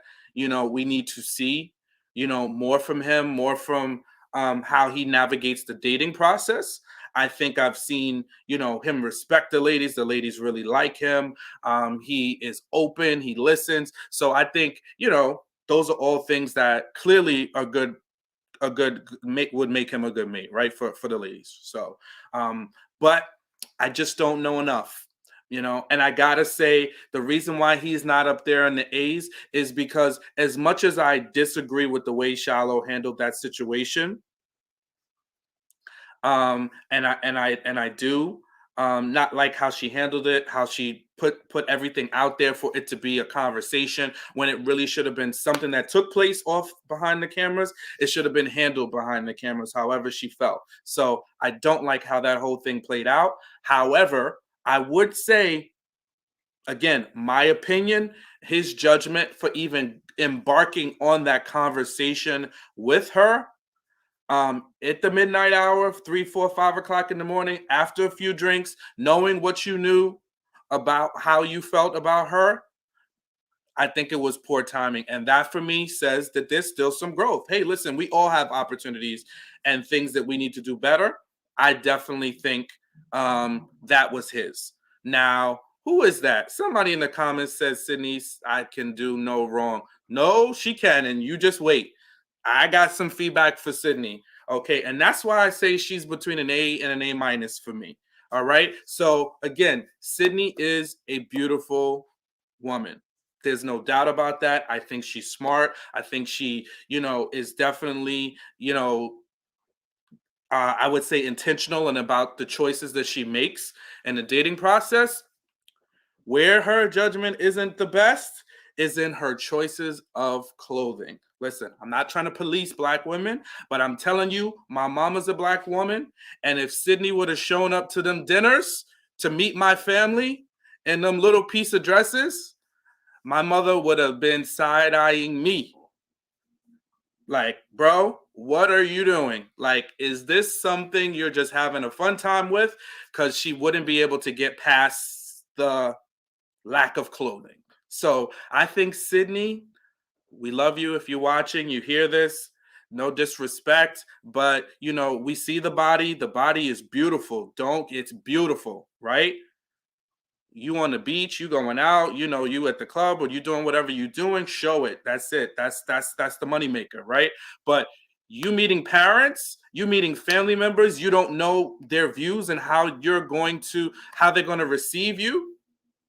Nah, then you need to be a little bit more, you could cover it up a little bit, again, even the scene, the dress that she wore at the little rose ceremony, whatever you want, the choosing ceremony, whatever you want to call it, at the end, I mean, all the ladies, was skin showing for some and others, yes, but it was short and the sides was clear out on both of them. Sydney, baby, again, you're beautiful. Save something for the imagination. You want to be taken seriously, and as unfortunate as it is, your exterior, the way you look, the way you dress, the way you compose yourself, it plays. It's important, right? And if we talking about ready to love, and I'm just talking from my perspective, right?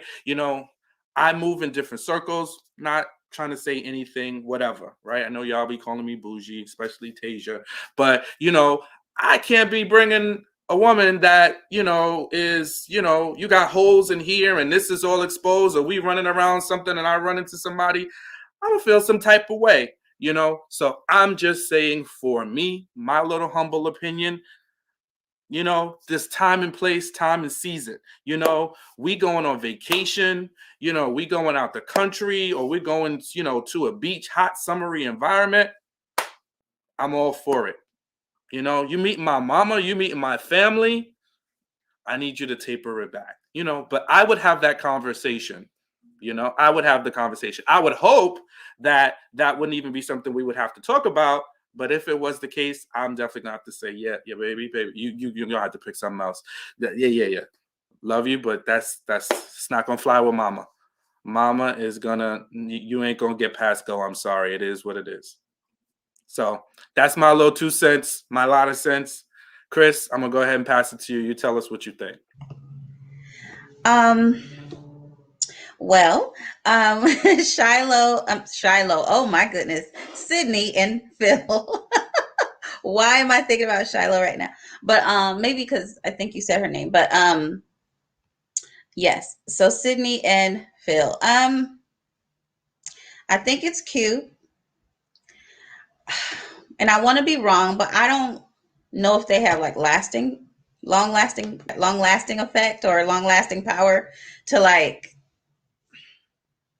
have a real serious long lasting relationship. I could be so wrong, and I hope I'm wrong, because I really want people to really fall in love, be in love, stay in love. I think he's just captivated by her. I think she has an easygoing personality, which is good. Nobody wants to fight all the time. You want to be around somebody who's easygoing, easy to talk to. I just don't know if Phil is it for her. I know he's it right now. So I'm having a hard time with that. So I don't know, but it looks cute right now. It looks cute. So we'll see. I'm forward to hearing what happens or what is any new developments happen during the reunion, because I feel like with Sydney, because she's strategic, she's gonna say what sounds good. She's gonna say like, hey, like everything's no big deal, we're all good, we love each other, or everything's great, our connection's amazing, it's all good. And that's cool, but like, do we get deeper? I know she said they talk a lot, but like, are they getting deeper? I hope so. Because I know there's been conversations throughout this season where Sydney was asked about kids and it was more like, well, I don't know, whatever, I'll have them one day. And it was like, okay, well, do you want this? Do you want that? And it was, everything was so easy breezy. And I'm just like, are you clear about where you're headed? Are you just making sure you say the right things so that, you know, you're on everybody's, that you stay in Phil and Frank's like top, you know what I'm saying? Or do you even know? So I just feel like it was more floaty in the sense of like her direction for her own life. I haven't really heard her say anything about that. Like with the kid thing, it was more like, yeah, it'll happen whenever. With marriage, it was like, I'm not gonna rush a man, whatever. And I was just like, that sounds cool in a way to a guy, because it's like, oh, no pressure. But then it's like, do you want it or you don't? Because it's okay. We're grown people to say, I desire to be in a long lasting, significant relationship that leads to marriage. It's okay to be clear. Ladies, we grown, we got eggs, right? We ain't got time to waste. Okay, we trying to have some babies. So we have to be very clear about that if that's what you want. If it's not, then fine. So that's my only thing about it. They're cute and they get along. I just haven't really heard deep conversation between them, and maybe they're having them behind the scenes. Maybe we just haven't been privy to them. So I look forward to hearing if there's any new developments, if they're really like in a relationship now, if they're learning more about each other. But yeah, she's easygoing, which is good. And Phil just seems super like, I don't know if infatuation is the right word, but maybe. So we'll see. We'll see what happens. We'll see what happens. She has a certain lifestyle. We don't really know a lot about what he does or what his world looks like. So it'll be interesting to see how those can possibly merge together. So I look forward. I look forward to it, and him being okay with how she runs and lives her life too. Because not every guy can handle a woman being in the nightlife. Sometimes that can be conflict. It doesn't have to be, but it could. So I look forward to seeing what happens. Great insight, Chris. Appreciate you. And some people are asking too, like what she does. I think she's like she does like club promotion. Um, I think you know, she's definitely in. That's how her and Frank know each other. You know, because he's in, you know, spirits and alcohol and all that good stuff, mixology. I don't know his Frank the floating title, because his job title changes every single episode. So it was like beverage and something, beverage and brand owner or something. Whatever. But she's definitely in nightlife and club promotion. I've seen her on some of the, you know, I've seen her face and body on some club promoting flyers. So she's definitely in that business. And listen, I think it is worth having the conversation because you always, and this is something that eh, a first impression, I'm old school in that sense. You can only get one shot to make it. Can people come back from a bad first impression? I 100% agree. But if it's somebody I care for, I want to set that person up for success with my family and vice versa, right? So if there's something I need to know, like for me, you meet my mama for the first time, you got to call her Miss Davis. Sorry. I've seen it go left so many times. I've tried to just be in the clouds in my little head, like, oh, hoping people, you know, figuring everybody would know. Nope, it's going left a couple times, folks. So I know now. I'll just say it. And if the woman's like, yeah, no, I know that, I'll do that. Okay, I just wanted to let you know because I'm setting you up for success so that you don't step on a landmine that's going to go somewhere south, right? And it's not to say I'm making decisions based on what is 100% what my family says. No, but their impression of you is important because they're important to me. They're looking out for my best interests. So I want you to be viewed highly in their eyes as well. And when it comes to your attire, sorry, my family's, especially my mother, you know, traditional. And I just want you to just not just one less conversation for you to have to be annoyed by or have, right? So, we all do it. You go on an interview, you dress for the role, right? You going to meet the family, you dress for the part, right? That's all I'm asking. So that's my little 2 cents. I know Seaway, she wanted to go next, so we'll switch it up a little bit. Seaway, you go ahead, you go next. I'll be real quick. I'm gonna have to give Sydney. I'm gonna give her a B plus. I'm gonna give her a B plus because I love her interaction with the other women on the show. I think she was not only probably, as a commenter said, a breath of fresh air to Phil, but she was to us as well. I feel like she came in with very just lighthearted energy. You really can't be mad at her. The reason why I don't give her, and I also like the way she operated and got to know people. The reason why I can't give her an A is I don't feel the seriousness from her, and it's not just her voice, which doesn't help, or her attire. I'm not getting the vibe that she's really, really super serious about being ready for love. And if that's what this show is about, there's still something that seems like she's a little guarded as well. She has been emotional about being hurt in the past. I think there's a part of her who really wants love, but there also seems to be a part of her that enjoys the chase of, being able to prove that she got it and she's beautiful and she can have who she wants. So I'm not getting the vibe that I've seen from some of the other women on the show that they really, really want to settle down. Like Aisha, for example, that's pretty apparent that she really wants to settle down. You can see the difference. Phil, commenter CC said that he may be still emotionally unavailable due to the death of his mother, and I can really see that. For whatever reason it is, he seems to be very emotionally unavailable. And he does seem to have this nice guy, but maybe not necessarily good guy or good boyfriend or good husband yet. So I have to give Phil a C plus because although I did not appreciate Shiloh's antics down there to that alley running through the streets of DC, I also have been pretty consistent that I don't feel like Phil was as straight up with her as he could have been throughout this process. And I think his reasoning for drifting more towards Sydney is because he really needed a break from all that nonsense. And even his last moments saying, oh yeah, I'm really leaning towards Sydney now when he had no other choices was just weird and comical. It's like, Phil, you have no other choices. You're not leaning towards anyone. Don't you know this is the season finale? It just seems like Phil is just in another planet. So I have to give him a C plus because although I feel like he maybe want love, he doesn't seem to be ready for love at all. I don't think he's ready to settle down.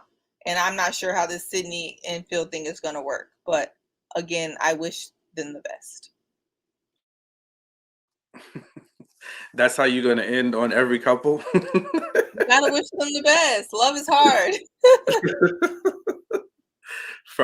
This is sage advice from the newlyweds, folks. Love ain't easy. So, Jay, go ahead. First of all, I want to give everybody in the audience a A. If you guys go ahead and like this video real quick, you know what I'm saying? There's so many of us up in here and these likes are still at a, like a CB level. I'm trying to raise it up to an A. So let's get these likes up so we all could pass with flying colors. Okay, let's do that. Anyway, though, let me see. I'll start off with Phil. We're going to give him I'll say about a C plus, maybe a B. So I'll give him that because he was attentive. He was quiet. You know what I'm saying? He wasn't disrupting the whole class. We had the one incident, so I got to bring his grade down a little bit or whatnot. But, it was, in his words, good intentions and stuff. You guys know what I said about it. I don't believe in my heart that he was trying to do anything in a malicious way, or he has that capability. Well, let me not say that because everything with teeth bites. So, it could be in him to be in that type of person, but I just don't see from what we got off the TV that was his intentions that night. no, was it the best night? We got to keep this grade down to the regular level of a C plus to, a B, somewhere in that thing, because the choice that he made through this season wasn't always the best. We should not have been having that conversation that night. I know he's tried to deter from that conversation a few times by even trying to kiss her and to hush her up or whatever when he did. But that was not the best choice for him to try to have that conversation that night again, which it exploded in his face regardless. I think either way it would have exploded. Even if she had got a directer answer than she got, it would have exploded. So, he kind of loses points by default on that, but it happened. It is there. He's still passing the class with me. Do I give him, through this process, he's this little sneaky character now. You got to watch it, okay? Because remember where Sydney was saying that he wasn't paying her no attention. But when they showed that clip back, he was the one when she walked in, he said, "Oh my goodness." Okay, so you got to watch Phil, because Phil had his eye on Sid the whole time from day one. So he was playing a little game or whatnot to, finagle his way by not showing her no attention and stuff. So, yeah, I got to pay attention to that, because he was trying not to show her attention to get her attention. So, he got little player points for that one from me. I'll give him the player points. What else he got going on? He was honest when he came back with himself. I don't know how honest the altercation was. Like I said, we don't know exactly what happened that night. We're just going to get their perspective. So we probably need an innocent bystander to really tell us what they saw or whatnot. But he told Sydney and stuff what happened. He didn't have to really go into detail. He told her what happened. He's trying to be vulnerable. He's trying to be open. The loss of your parent is a lot, and it's still kind of recent to him. So, that he's still processing that and everything. But, for the most part, what we see, being that he's a quiet dude, he was this kind of quiet stand-up kind of guy through the whole show. I know some people say that he's strong, Shiloh alone, but hey, look, I can only take you so far. And if you keep dangling on this cord, even though I'm not giving you a real response that you want, that at some point that's you, not me, okay? Like, if you're looking for a direct and I'm not giving you direct, you can't put that on me anymore. That is you, okay? Because my indirectness is direct enough to tell you that I'm not the one for you when you're looking for direct. That's all I'm gonna say on that part. As far as Sydney goes, I'm going to give her an A-, and I'll give her this A- because once she transferred mid-season, she came through at through the middle of the school year, and baby girl set the curve. Okay, she shook everybody up and got everybody together. So if you weren't right in the first place and you weren't secure with yours in the first place, she made you get your stuff together and realign yourself and check yourself real quick, because she had them girls all shook up except for Aisha. Aisha was not bothered one bit, okay?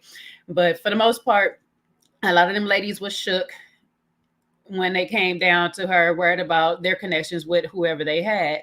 And she came in there, she understood the assignment. She sat there, did what she needed to do to make sure that she was going to pass this class or whatnot.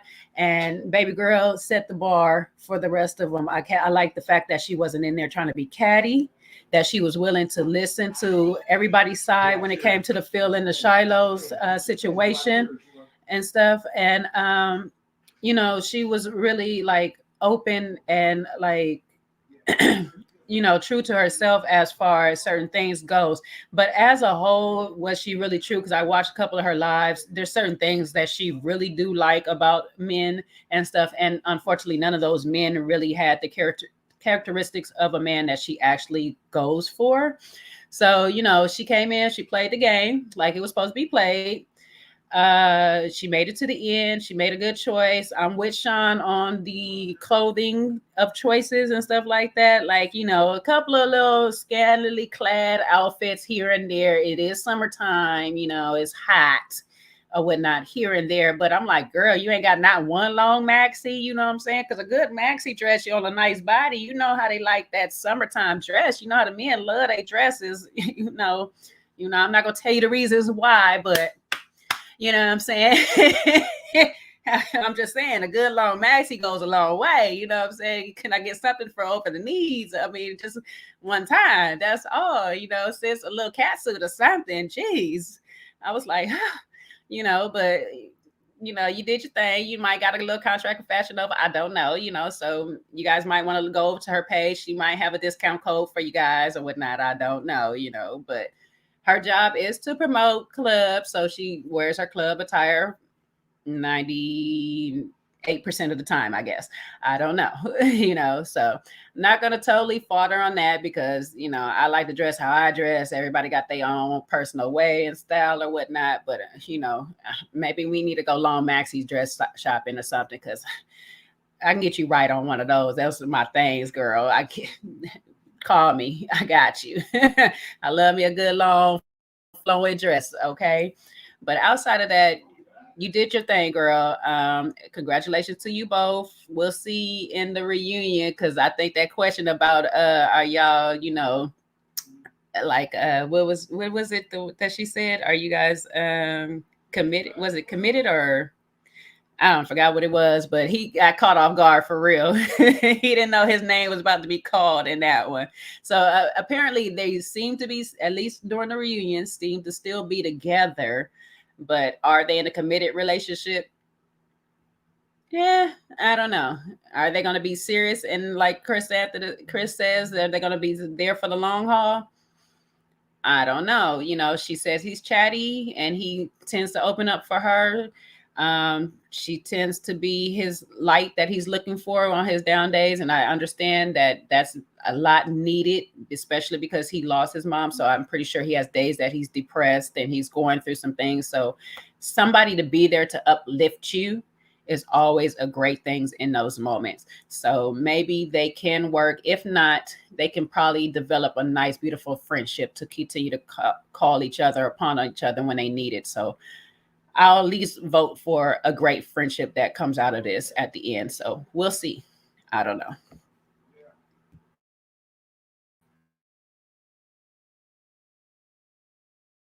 Yes, Jay.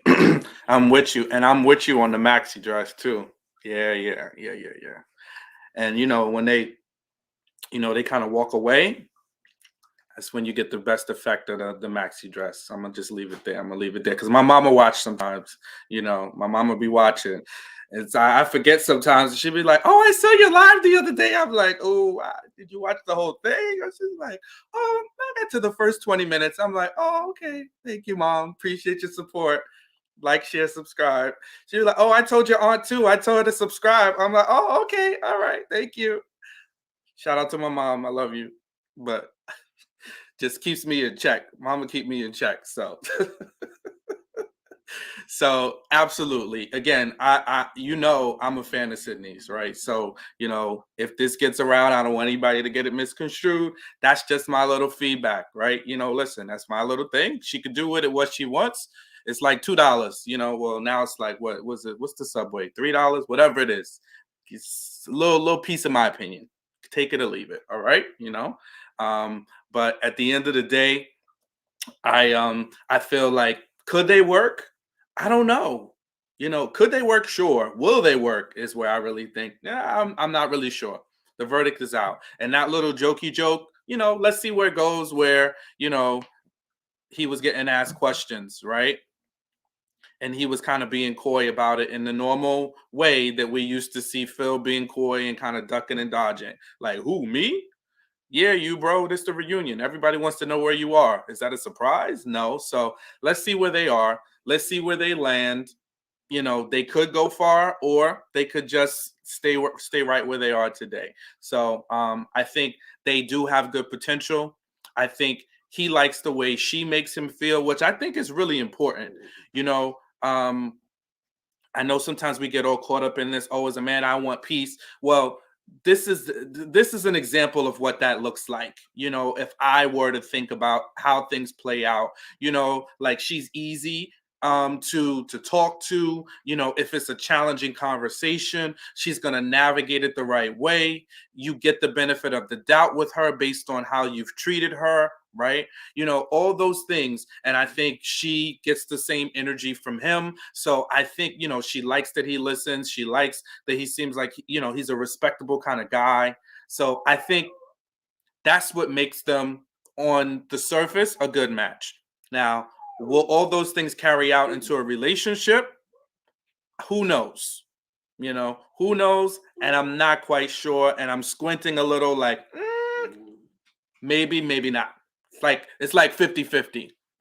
And speaking of 50-50, that's where we're going to go next. So we're going to dive into Aisha and Dante, right? So they definitely, you know, they definitely have a good connection. I think the when Dante put her on that massage table, was there for her when she was having that back and forth dispute with Zadia, that set the tone for their relationship. So that really turned the course for the both of them. So I think, listen, they seem to have good chemistry. They really like each other. I think when you look at them, they seem like they match. He has 3 kids. She has 2. Theoretically, she really does not want any more kids. So, you know, I think he's fine with 3 that he got and the 2 that she got. So I think they're going to, you know, in that part, which is a big deal. Kids are a big deal. Family is a big deal. I think they are in the same space, right? Now, where they kind of, when I think about the grade, I'm just wondering, have they had these conversations? I'm wondering if they've had these conversations about the financial aspects and what their household is going to look like. That is where I'm a little bit unsure. I would have to say they both get a B+ because I just don't know how the way they view bills and financial is really going to lend itself to long-term success. I don't know. Also, I'm going to give my dog a C for whining because she's normally quiet, but she's picked now to be chasing her toy that she wants to play catch with. So I don't know what her deal is. So forgive me, guys. Back to Aisha and Phil. Yeah, Brittany, she likes Sydney too. Just as long as Sydney doesn't, you know, get in her way. But ultimately, guys, like, really, Abby, cut it out. Abby say, look, cut it short. She's like, you done said enough. I've never seen her carry on like this. She is acting a fool. So nevertheless, I would give them both B+. And I think that they seem like they have the right intentions. They seem to be in the same headspace. They seem to be aligned on that, but the financial piece has definitely, when she mentioned she's gonna pay a bill or 2, I'm like, a bill or 2? Yo, I thought this went to sleep with Sean. Now it's back up again, and she's talking about she's gonna pay a bill or 2. I don't know how that works. The only problem I really have with that is that, yeah, like, she is getting on my nerves. The only problem I have with that is the fact that she does have 2 kids. So this is the issue. This is the issue that I have. It's like, if you've got 2 kids already from a first marriage, what is the expectation of who is going to be taking care of those kids? Like, so that's what I'm kind of just thinking about that. And do you understand that this man has 3 kids and 3 separate households? How is he going to be able to carry the full brunt and weight of, you know, of the finances, right? Is that going to be realistic? I don't know. I don't know. And I think this is just another scenario where you found You found Dante saying like, all right, I hear what she's saying. Interesting. When somebody says interesting, that's a cue for, I don't know if I'm going to be able to do it. That's what that's code for. And then he was like, oh, maybe I can go along with that. So I just, that's a question mark for me, and that's why they both get B pluses, because I think that's a recipe for disaster. Now, when it comes to household duties, all that good stuff, that's great. But she's like, no, she's paying a bill or two. She was like, women can work if they want to, but she prefers to be home. I did not picture her for a super traditional type. So for me, I don't know. I think that might be something they really, really have to iron out if it's going to play out that way. So I'm passing it off. Who wants to go next? I'll go next, Chris? Oh. All right, Chris, go ahead. See where you can go. Are you sure? It don't matter to me. Yeah. Thanks, Chris. I was gonna say, to piggyback off of this, what you just said, I think that's why, first of all, I'm gonna give both of them a B or 2 B pluses. And it's for this very reason. I'm not gonna say it's their fault, but I do think due to the brevity of this show, I do think conversations like this that maybe should have came up later haven't. And especially because, as we know, they didn't really start clicking until kind of mid-show. They both were kind of focused on other people.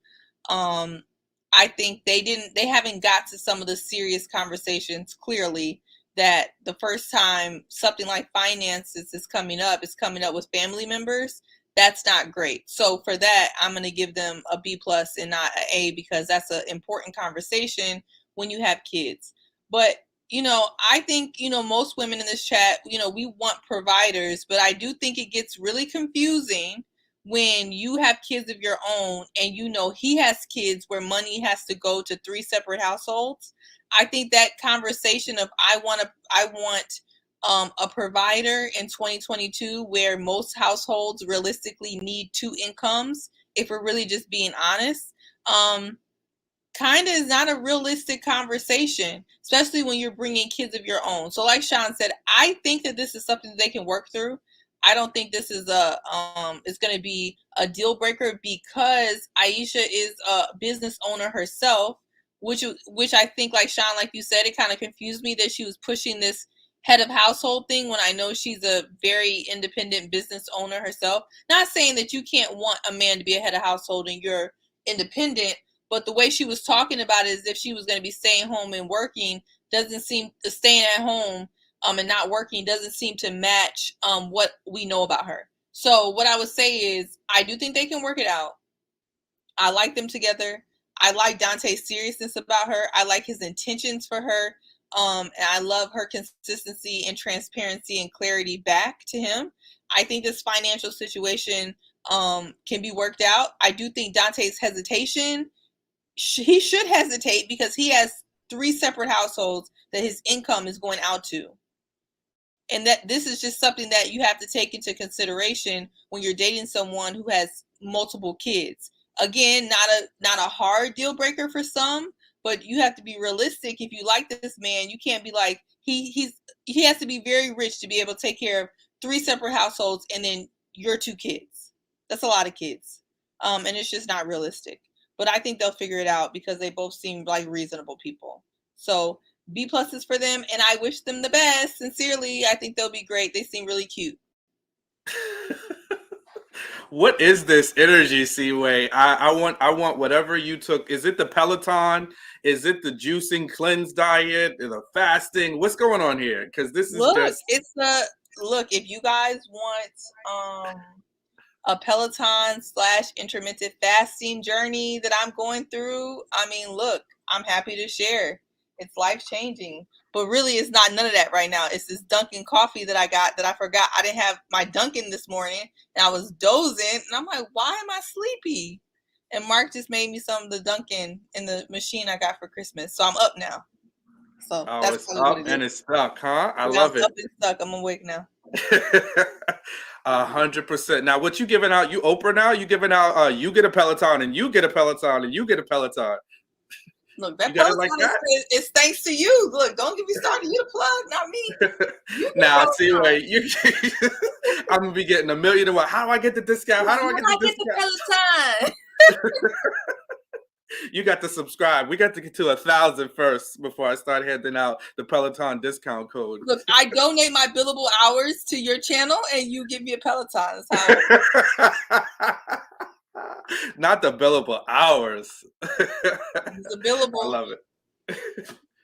Oh man, but definitely we on the same page. B plus, B plus. I agree 100%. And listen, it's something to talk about, right? Because between the two of them, they've got 5 kids.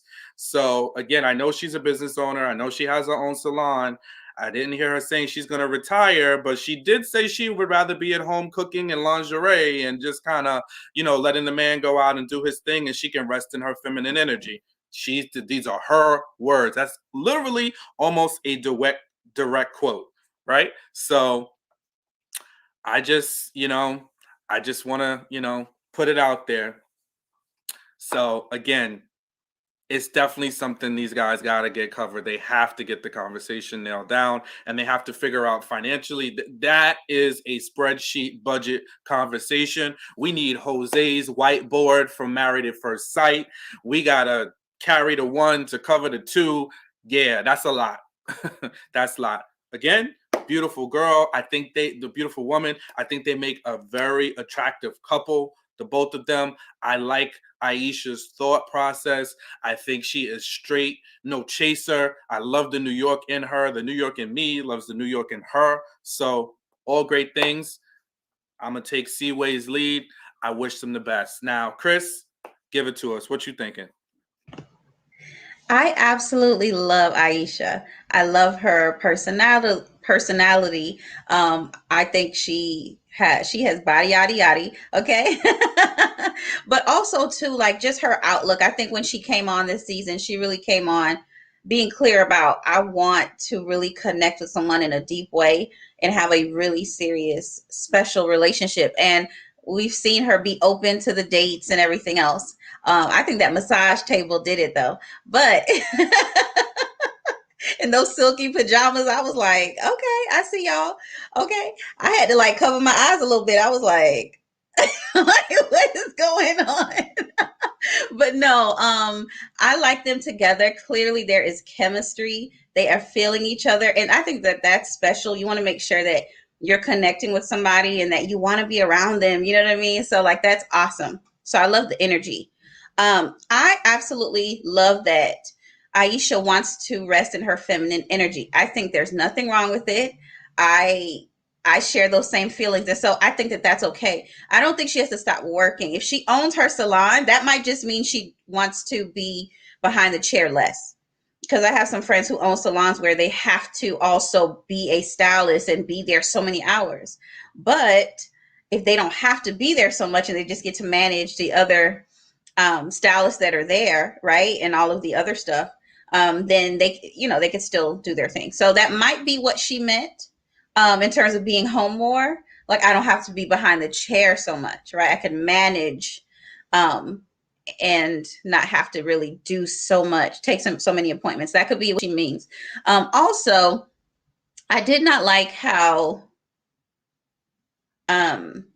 Dante's family member or friend, I forget who it was, that kind of like was pushing the 50-50 conversation, only because it was like, well, I was raised by a single mother. Sir, I respect it. A lot of people were. But that doesn't mean because your mom had to do something that all women have to do that too. No, that doesn't work that way. And so I think it's absolutely okay that she wants to be taken care of. And I agree with you, Sean and Seaway, like there has to be a really serious, clear conversation about how do we do this? 3 kids, 3 different households. Am I on child support for 3 kids? How much money is that coming out of my check? What does that look like in terms of figures? Let's pull out this calculator and let's really do this math and let's see how we're going to do this. You got to really work all of that out. I feel like Aisha is the type of woman that would take care of her kids, though. Like if they needed stuff and not expect so much from him. But I could be wrong. This is all me just assuming. But so we'll see. Like you all have already stated, there's hope for them. But that is going to be such an important conversation. And I feel like they both want to be with each other, so they'll try to meet each other in the middle and find what works for their relationship, because they have a very unique situation that's like a blending of two families, and then just the cost of everything. So I hope that they can make it make sense. I feel like they can. They seem like two reasonable people who really want to be with each other. And when you really want to be with each other, you really try to figure it out. So we'll see what happens. But yeah, I think it's a good fit because she was reluctant about having more children, and so it makes sense for her to be with Dante. So I wish them the best as well. Yes, I like that perspective, right? And I think eventually, I think those were either his cousin and his friend or two cousins. Definitely one of them was a family member, and I think they were bringing out, how they were raised. So, I do like the way that she was able to navigate their answers and say this is what her vision is, right? And this is what I would ideally like to do, and this is why, and this is what you're going to get. So I really, for what she wanted, I like the way she presented it, right? I definitely like the way she pitched it. Like she pitched it like, oh, I'm gonna be cleaning, cooking, I'll take care of everything. I'm going to, even the cooking and lingerie, like she was saying all the right things. Now I don't know if that was her sales pitch, but it seemed pretty genuine the way she was talking about it. And that has been her energy, the energy that she has really been on throughout this dating process, right? I think she didn't have any scuffles with any of the guys. She only had a little dust up with Zadia and Camille, right? Outside of that, she had no conflict with any of the guys really. So I think she showed us, and she's been a wife, right? So she knows what that looks like. Again, I just, there's just some questions out there, right? There's just a little bit of questions out there around where his finances going and how is all that going to match up and line up to, you know, I think we definitely going to have to adjust from her saying she's going to pay a bill or two. A bill or two ain't going to work with two kids. You're going to have to pay a little bit more than two bills, a little bit more than that with your two babies running around. I'm just saying. And that's just for me, like entering into any situation. I know somebody, I think it was Tiffany Adams, had asked if he still pays child support if the women are married. Well, they still his kids, right? So if they still his kids, whether she's the wife, the baby's mom is married, or the mother of his children, is still, is married to somebody else, that does not alleviate him of his financial responsibility. For me, and that's why you will hear, ladies, some men that are a little hesitant running into situations where women have kids previously. Sometimes it just works out where you wind up footing the bill a little bit more, and that needs to be discussed, figured out, and you got to give the man the freedom and the ability. Sometimes he don't want to necessarily be the major provider for kids that aren't his own. It sounds harsh, but it's a reality, right? I'm just telling you, it's a reality, it's a reality. So that's a conversation that I would want to navigate myself and figure out where we stand, because you might not necessarily want to be in that financial position to be completely taking care of somebody else's children. Now, again, don't get me wrong. I'm not saying I would be in the mind frame of nitpicking and, oh, we buy this grocery for yours and mine and da da da. No, I'm not saying that. I'm just saying kids' financial responsibilities get bigger and bigger the bigger they get, right? They need more. There's, if they're involved in sports, there's activities that come along with that. Clothes, kids grow at a rapid rate. Clothes, sneakers, you name it. All those things add up, right? Childcare, if they're not old enough to stay home by themselves, if we go somewhere, College, right? We want our kids to go to college. Who's paying for that? That's 5 different kids that need to be put through college. Do we know how much the average tuition runs for 1 year of school, right? And maybe not every kid is going to go to college. Some may go to trade school. Some may, find different lanes, but we have to be thinking that way.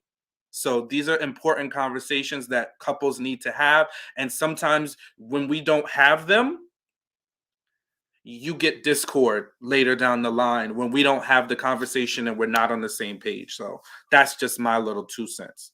All right. JJ, throw it over to you. Yeah, I don't know what more I need to say. You guys have said a mouthful already, I don't know. No. But yeah, I give them, me personally, I give them both like A minuses or A's. I'll give them both A's through the season because Aisha, for one, has been stand up pretty much all season. She said what she needed to say, try not to get into too much, with the ladies or whatnot. It just happened to take it to that point with Camille because Camille was a little out of pocket by telling everybody that she'd kick everybody's behind if they put her man at the end. When the truth is, your man can potentially go to the end if he don't have connections, early enough in the game. You need to play the game a little strategic. But most of the part, I'm giving them an A because their relationship bloomed seamlessly, like organic through the whole thing. It didn't seem like it was forced that we need to make this decision to make it to the end to win, whatever stupid prize is at the end or whatever. They spoke on the phone several times prior to even having like their actual first physical date with one another. Which led them to even decide to want to have an actual date with each other. So that was a beautiful thing. They had plenty of conversation. They both have kids and they're looking like neither one of them wants to have more kids. The family came in, asked great questions on both ends to make sure that they were, understanding what they were doing. They put them both in perspective of what they needed to see. The mom came in and was like, where do you see my daughter in your life? And even asked, you think it's moving too fast? The cousins come in and ask, what about a 50-50? They just asked, what about a 50-50? Now, not saying that, that is what is agreed to. And she said what she had to say. And I'll put it like this. When she said what she had to say, that 50-50 thing that she would like to, be in traditional and her man take care of the bills. That's what she wants. That's what she prefers. Can't knock her on it or whatever and stuff like that. Can he do it? Possibly can. Now, here's my thing with this. I look at it as her kids are her responsibility. His kids are his responsibility. And now if somebody want to do some extras for the other person's kids, that's fine and dandy and stuff. And I don't look at her as that type of person that is looking for a whole nother man plus her kid's father to take care of her kids. She just doesn't come off at that. I don't know for sure. I'm not saying that this is just what I'm seeing from how she's been moving so far. I don't get that vibe that she's looking for him to come in and take care of the kids. I think as far as the traditional aspect goes, it's for later down in the road. Do they decide to live together and be in a home together where he's pretty much taking care of majority of the bills and she's doing, the minimal expenses like the groceries, maybe the light bill, whatever and stuff like that. But he's taking care of the actual house, not the kids or whatever. Because at the same time, she seems rash enough to understand that he has his kids as well that he has to take care of too. Now, if he decides he wants to do some extra stuff for her kids, that's all fine and dandy and stuff. And at the same time, vice versa, if she wants to do something for his kids, that's all good and well. My biggest thing is, and somebody brought it up into our comments of last week's thing, will the kids and not everybody get along? Now, that's a different story. If they can make it to where the kids and everybody is fine with one another, they're fine with their parents dating, and the energy of how they interact with one another in front of the kids is a positive way that the kids are okay with it. I think it'll work out and it'd be great. But if there starts to be tension amongst the kids, that can possibly be, a recipe for disaster in the future. So it kind of depends. They got good energy right now, so I think from what I'm seeing, it should work out. If they carry this energy with their children and they expose their children to this.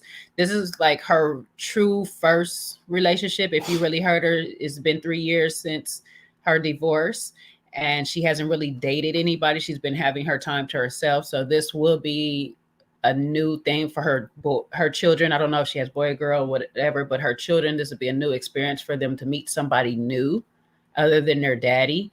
So you got to kind of see how that just plays out, because sometimes children just don't take to the new person because they have such an attachment to the other parent. So that can possibly be something that may hinder the relationship a little bit. But like I said, they've been having good conversation outside of this little, moment of talking about exactly what they expect out of bills being paid down the line. They seem to have good conversation, and maybe that was just the gateway to open up new conversations as far as, okay, I think I'm really serious about you. You're really serious about me. Let's really have these talks on where the future goes. And they communicate pretty good so far with one another. It still looks positive coming up with the reunion and everything. I'm seeing some good things. So like I say, outside of kids and family being a part of the whole arrangement, we'll see how it goes. I keep positive light because, like I say, they grew organically, and that's always a good thing. They seem to have a very solid foundation as far as, I like you, we talk, we don't want any more kids, we kind of have this basis of attraction and everything. So I have good hope for them in the long run. So that's where I stay. I'll give them both A's. Going through the process, Dante, he gets his A's for sitting his butt down and not getting all riled up when Zadia was all in his face.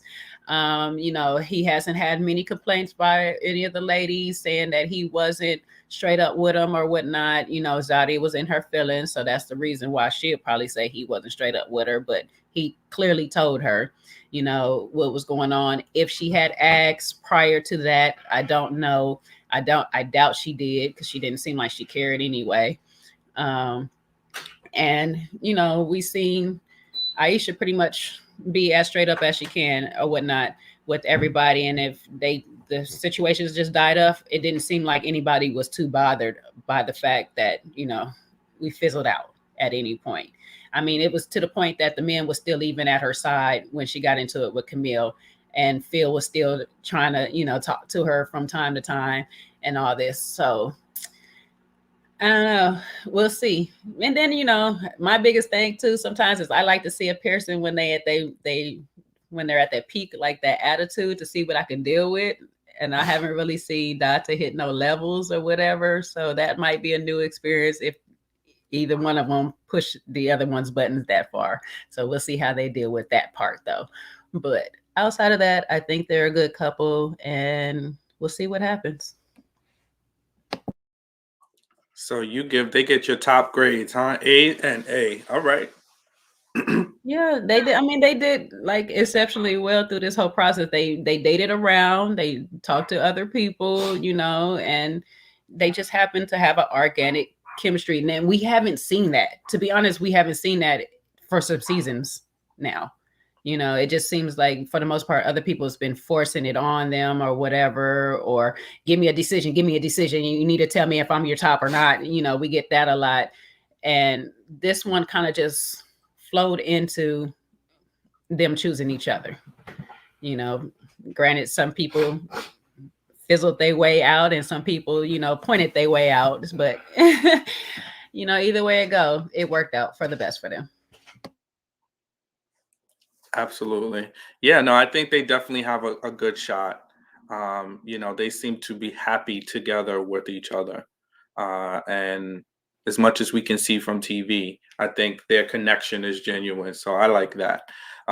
Now we can go through some of the couples that we know are going to be at the reunion, right? So what do you think about, before we get there, I wanna, and I'll come to you after this, Jay.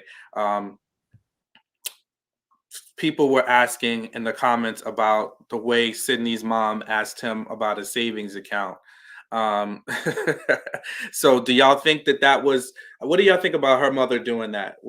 Did that rub y'all the wrong way? I mean, I necessarily didn't think anything was wrong with the question, but it's not really going to get you the information that you need to get unless you really dig deep, like how much you have in the savings, what kind of savings it is, because having a savings account alone is not necessarily going to tell you a lot, right? Because it can have a wide range of balances in that savings account from zero to thousands to millions or however much money the person has, right? So if you want to dig into their financial stability, maybe ask them if they have an emergency fund, and that's my banker. That's the banker in me. So I look for any place I could, insert my little banker wisdom. Because if you say, do you have an emergency fund? And the person's like, absolutely, then they know the language. They know what that is, right? Typically that lets you know that somebody has a reserve to be able to be prepared in the event that something happens, God forbid. They're not, going to be down and out, right? So that might be a better question that I would ask. Do you have an emergency fund? Now, again, we wouldn't be asking what's in it, but do you have an emergency fund, right? And the person looks at you like, what? Yeah, then we got some problems, right? Do you contribute to your 401k? Do you contribute to some level of retirement, right? Because these are things. Because listen, people looking young, but at a certain point, you're gonna have to be prepared for that retirement. Otherwise, you're gonna, be working till you're 70 and 80 years old. And some people like to do that for choice, but you don't want to have to, right? So these are questions that I think one should ask or could ask. Anybody else on the panel? Thoughts about asking, or your family asking a prospective spouse, specifically, a man, about a savings account if he has one, or their financial status? I'm laughing right now because I'm watching the chat say that's none of the mom's business, but that's my baby. If that's my only child, which clearly it seemed like because she got 2 other dogs that are her siblings, that's my baby. That is my place to ask, what I'm saying, some of these questions. And I do like the way the mother asked. It wasn't like, and it didn't come off as a lot of times how women act real negative and aggressive or whatnot. Like, are you making 6 figures or all this stuff like that? It was an icebreaker question into getting to more about the finances and how you're set up.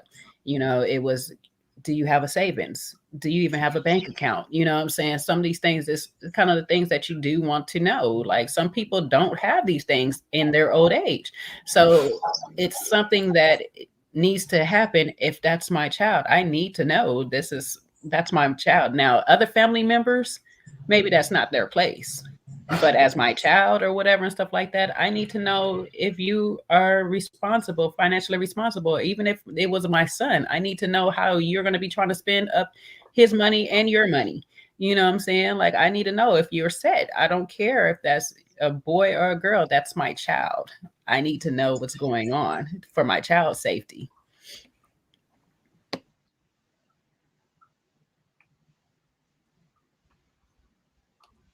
Okay.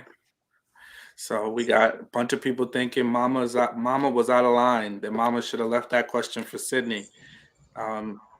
Chris, I what have do a you think? perspective. I think it was overstepping. I'm not a parent.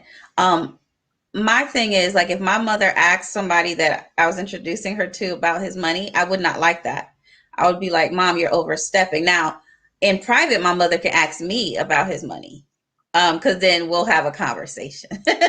And if she feels like there's maybe something I had not asked that I need to ask, then him and I will have discussions. I won't be like my mama said. I'll just be like, but I know at my age, we need to be having this talk. However, I don't think my mom should do that. Though that's just my personal thoughts. I feel like that is she overstepped the boundary. That's just my opinion. Now, if we are, and this is the first meeting, like, hey, my name is, right? Now, down the line, we're talking serious marriage. I wouldn't be surprised if, like, my dad takes him to the side and is like, you ready for this? Like, you understand what this is going to take? That's different, because I feel like, okay, we're really trying to really move to the next level. But you just meeting somebody, I think you could wonder it. I just don't think you should ask about money first. It's almost like when you first meet somebody and you're like, what do you do? I don't ask people that anymore when I first meet you, because I feel like I'm determining my level of respect for you based on what you do. If I'm not at a networking event, I'm not asking you that first. I'm like, who are you? Right. And then eventually we'll talk about work. So those are just my thoughts. So yeah, I just don't think the mom should have asked. I understand that she was thinking about it, like, hey, what's up with him? Is he really ready for a serious situation? I just think she should have asked her daughter, like, hey, did y'all talk about this? Y'all should be, you Here's know. the So funny those are thing. Is just it my just thoughts. because it's the mom though? Because we watch movies back in the day where the dad is sitting there, hey, what do you do? What do you this can you provide for my daughter the first time the man comes to the house and stuff like that? I So is think it just a I problem think because it's if the it was mom? the dad, I would have felt the same way. Only because this is the first meeting, and I understand you want to get the intention thing out of the way, and this is like a very expedited journey. So it's like, are you ready for this? I just think like that first meeting, I don't know. I just thought it could be serious, but not that it was heavy, but still kind of light. Like we don't have to talk about money. But if you guys are really in something, right, and we're talking about, oh, we want to be together, we really want to have a future, we want to get married. Okay, let's talk now. You know what I'm saying? Because now y'all talking some real serious stuff. So I think that's just my thoughts. Like I said, I think it also may depend. For some people, it may depend on how old your child is. Like if they're in their early 20s, you might want to be like, I need to get in here and figure out what's going on. But I just felt like that was a little overstep. Like maybe because I'm a private person. I don't know, I'm weird like that. I'm a little private, and I'm also private about the person I'm with. Like I'll share about him, but there's some things about him I'm like, that's not your mom. That's too much. You know what I'm saying? So that's just how I feel about it. Maybe because I'm at a certain age, maybe because I just like to have boundaries, between. And my mother and I are close, but before she meets somebody, I'll be like, you can't ask him about this. You can ask this, you can't ask it. I'll tell her that. She's like, really? I'm like, yes, don't do that. That's for me to ask him. And if I need you want to give me advice on the side, we could do that. But don't ask him. Him and I'll have that conversation. So that's just how I feel about it. Okay. So we got, two different sides of the coin. We like it. Seaway, you around? What do you think about it? I'm here, but I missed the part because I stepped away for a second about which scene we were talking about with the parents overstepping. That's the only thing I missed. Oh, when Sydney's mom asked Phil if he had a savings account. Oh, that's what I thought. I was just like, wait, that wasn't this episode, so I got confused. It wasn't, I think, but anyway. No, I mean, I thought that I lean more to the side that was a bit overstepping, only like Chris said, because it was the first meeting. But I mean, I really don't feel like a parent. Me personally, I'm not going to say that was wrong, but it definitely didn't feel right. I personally don't know why a parent needs to ask, their daughter's boyfriend or fiance if they have a savings account, because they should trust that she would be able to ask those questions. I mean, of course, like if it comes up like, hey, if they're trying to pay for a wedding, or if he's like mismanaging money, or they're having financial issues and stuff like that, maybe, but I just don't. If the daughter should be able to handle whether or not the person she's choosing to be with has a savings account or not. Like this is not like Bridgerton where we need to talk about dowries and things like that. Like I don't know. But also I didn't mind the question either because she was getting to the real tea and Sydney was keeping everything surface. So I was at least happy that somebody was asking a serious question, but really it shouldn't have been from her. It should have been from Sydney. So that's kind of my opinion, but I wasn't mad at it either. Yeah, and the one thing I'll give Sydney credit for is that when her mother did say it, she stepped in. She was like, "Mom," she chimed in really quickly and was like, "Don't ask him that." But what So she messed up though, she said you shouldn't ask a man about his savings. I'm like, no. Maybe the mom shouldn't ask about the savings, but like you should be asking about financial questions. Like this is nowadays, like people are way more transparent than they used to be. Like we're talking about Bitcoin, we're talking about our index funds, and like we're open about therapy, different subject, but I'm saying we're way more transparent than we used to be. I think you should be able to ask a man, like, hey, are you into investing? Do you have an index fund? Do you have a financial planner? I do. And let me tell you, if you really peep game and pay attention, Sydney's doing well for herself. If you looked at her apartment in DC, she's doing something right. I can tell. So she should want to kind of ask those questions about Phil. But sometimes people love to have these surface level relationships in their good 30s when they should be trying to be dating seriously, and then be surprised that these big ticket items are not brought up until later. And it's because you're not asking real serious questions, and you're letting your mother ask them when it should be coming from you. So I think that's Sydney's issue. That there's nothing wrong with that question. It just should have came from her. 100%. I would definitely agree with that, right? I'm definitely more open to have that conversation with the woman that I'm dating versus your parent at my good grown age, So I agree. And you are appreciated, Trey Mack, especially for your Bridgerton reference, So that is my movie, series, whatever. Yeah, the Duke's not coming back though, right? No, he's gonna drift off with his white woman that he's married to in real life and be at peace. Seaway, it is Woman of No Color. Please, let's just. Sorry, Woman of No Color. He's oh my gosh, Seaway. I think they might kill him off or something, but he's not coming back. They need to. He's done. He's a disappointment. All right. So this is now, guys, this is the open mic part, right? So we can talk about any couple you want. I am going to post the link. So anybody that wishes to come up, please feel free to do so. The only prerequisite is please be respectful. That's all we ask. Avoid those YouTube buzzwords. I'm trying to move to monetization. I appreciate you guys. First of all, thank you all so much. I'm over 645 subscribers at this point. I've got over 4,000 watch hours. So we over here trying to get to 1,000. So if y'all could please, it's free. The only thing I ask, like, share, subscribe, please, promote this channel. I'm out here trying to, deliver the content that you all want to hear. So appreciate you. And I think next week, I believe Kojo flies back in a couple of days. So next week, we'll be doing our Saturday lives back on Little Black Book. But appreciate all of Kojo's support for myself, for Jay, because our channels have grown nicely over the last few weeks. So we appreciate him, and he is dancing and TikToking his way all through Ghana. So let's just look forward to our good brother coming back in good shape when he arrives in a week. So, Sean, yeah, go ahead.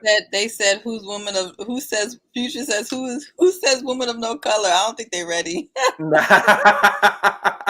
I don't think y'all ready. Cynthia, I gotta give her credit because that is something that Cynthia G says. She says women of no color. So whenever she refers to interracial dating by Black men in the community, she says they date women of no color. So shout out to Cynthia. Shout out to her. She really cracks me up. She is hilarious and funny and sharp all at the same time. So we're going to digress off of that. But yes, please, anybody y'all want to talk to, let me get the link. I'm going to drop it and pin it. All are welcome. If you want to cam up, if you don't want to cam up, totally your call.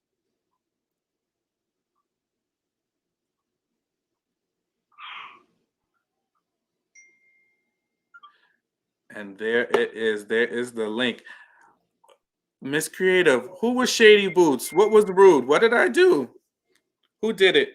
Tell us. What happened? Tell us.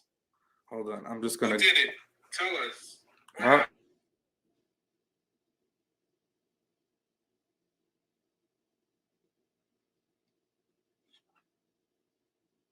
We got through everybody, right? Yeah, we did too. We went through all the couples that made it to the final. But now, if anybody wants to come up and talk about any of the couples, whether it's Cornelius and Camille, you want to talk about Shiloh, you want to talk about Zadia, you want to talk about oh man, who else is out there flailing in the wind? Anyway, I forgot. Whomever you want to talk about, you let us know. Either come up or let us know in the comments what other couple you guys want to chat about.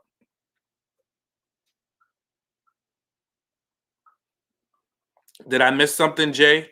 Was there something you wanted to share? Sean, that was over 20 minutes ago. I'm over it now. I went on a whole unfiltered rant, right? Go ahead, Jay. I apologize. Go ahead on. We passed all that now. I'm good. We good. Well, this is open panel, so you can kick it off because nobody's. I don't want to open it. I don't want to open. No, just play. Yeah, somebody said this also said Mavs couples because I definitely want to get on Elijah Wan. He done stressed me the F out. That's a whole nother show, Seaway. We is not. Look, people asked. No, I was gonna talk on that whole topic about when the cousins and stuff were talking about how their mom was a single mom and she did all of this stuff. She taught them how to fish and all these things like that. And what they missed in that moment is the fact that she either chose or didn't have a choice but to be that. And so she had to be strong and or whatever, like they say, and be independent or whatnot. But what Aisha is saying is, if I have a choice, I'm choosing to be on my feminine side, and I'm choosing to be able to be at home and let my man be the man, and me not have to do all of those so quote unquote manly type things around the house, like not necessarily to go fishing, but I'll say like change the tires or do the oil or whatever and stuff like that. If I got a man that is willing to go and do those things for me, then I want to rest in my feminine energy and do the other things like take care of the house, make sure it's clean, food is on the table, all these other things. And that's the point that I think the cousin was kind of missing. It's like, yes, your mom or whoever raised you guys might have had to do those things. And maybe it was a choice that she made because she didn't want to be with somebody else, or the people that she was choosing just wasn't up to par to live up to those standards. And she might just be one of those moms, like, if you're taking too long to get it done, I'm gonna go get it done or whatever. I don't really know, but it'd have been nice to have more conversation. And maybe they did have more conversation on that and stuff, but if there's a choice, most women is going to choose to go ahead and let the man take care of whatever things that she deems is more manly for her. Okay. I like that, Jay. Facts. That's that's what Chris Natha put in the private chat. And that's not on that. Facts. If anybody know, Jay, I'm around Jay and Seaway all the time. So everything is an astrology in my head. So Jay's a Leo. She gonna always have the last word. So she was waiting to revisit that Aisha situation. So actually, I wasn't waiting to revisit. I was trying to visit it when it was still happening, but you went on some other rant somewhere else. You left me. I was in the alley. Totally correct, I was Jay, in the alley alone, and you did not follow me, Sean. Okay. I'm sorry, I left you in the alley by yourself. I'm not picking you up. Jay, was it 5 told y'all a.m.? last week, and I ain't changing. I ain't picking you up. Jay, what time was it? 5 a.m.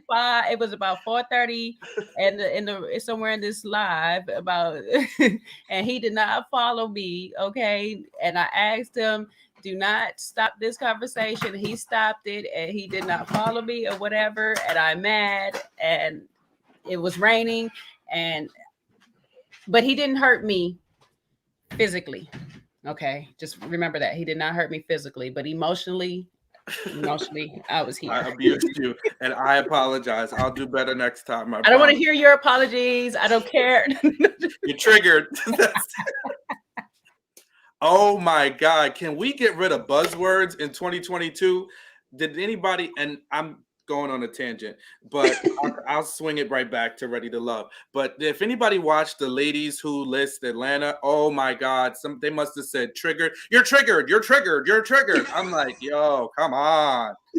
Find a new word. Come on. Enough with the buzzwords. Like I'm telling y'all, banned are triggered, gaslighting, all those words they're banned from my channel. I'm sorry. I love you guys, but if I start hearing these buzzwords that people just love to throw and misuse, it's draining. Oh my gosh, people get a hold of a word. For me. It was nuance. I was like, y'all going on this tangent with nuance. It's so many different nuances. It's so many different. I'm like, that is life. Life is a nuance, okay? Oh my gosh. That's right, Tasia. They triggered you with that word, right?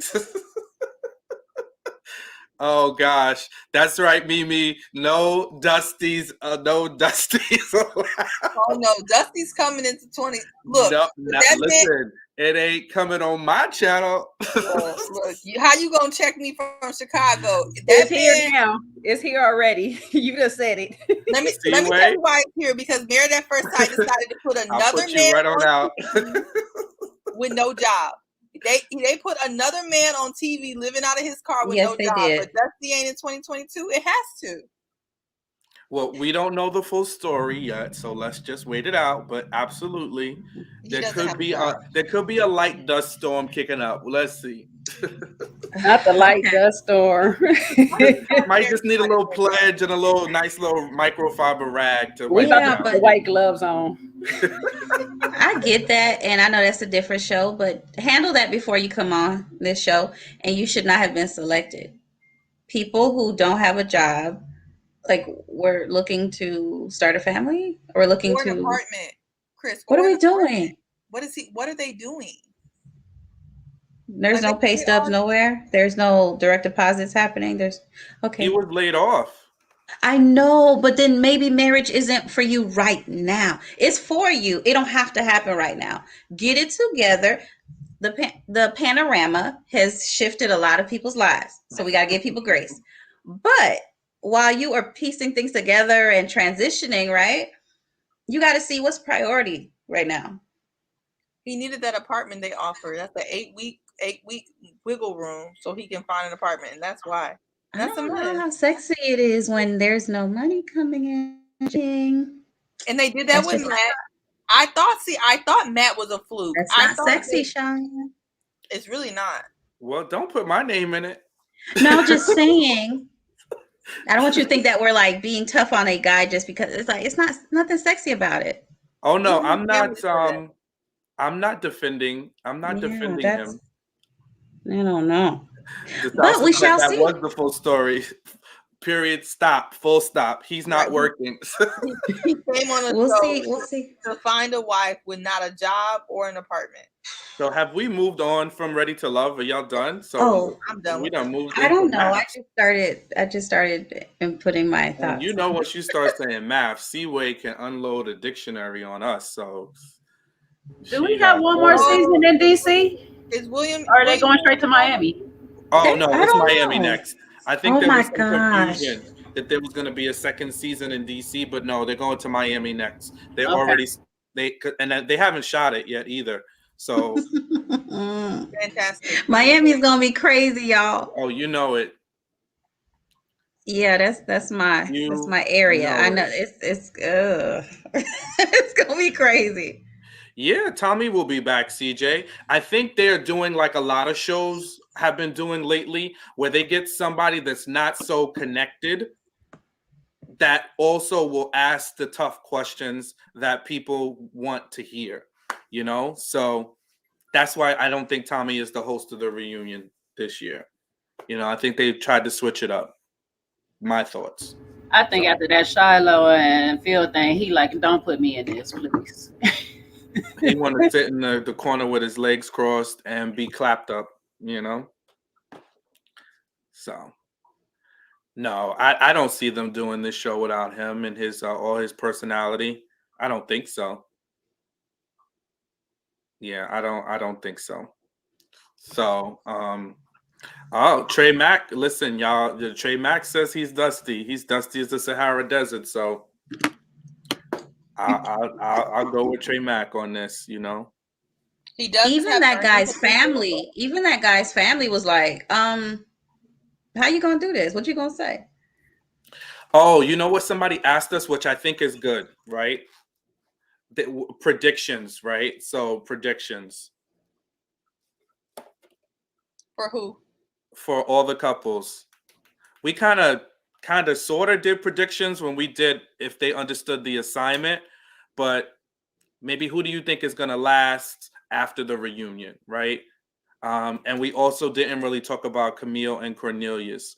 Cornelius showed up with his fronts, and then Jay shared a very disturbing 1 to 2 minute clip with me that I wish I could unsee, but we'll leave that where that is.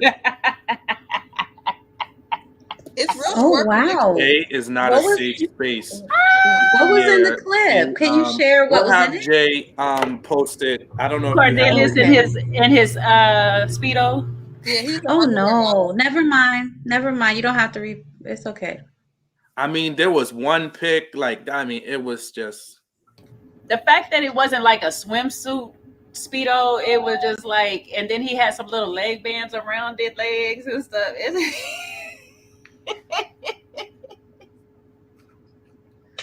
Oh gosh. My prediction is Aisha and Dante. That's it. It's real short. yeah. So Aisha and Dante.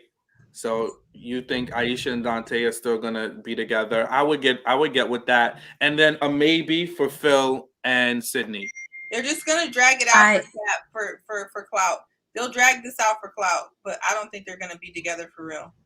You think Phil and Sydney will drag it out for clout? Yeah, but they're not gonna really be together. Okay. All right. I hear you. I hear you on that. think I agree with Sean that like Dante and Aisha will really give it a try, and they may still be together and doing okay, and just kind of figuring things out. And Sydney and Phil will try, but I just don't see. I don't know how long that's gonna work. So we shall see. Because contrary to popular belief, as awesome as chemistry is, you really need more than that.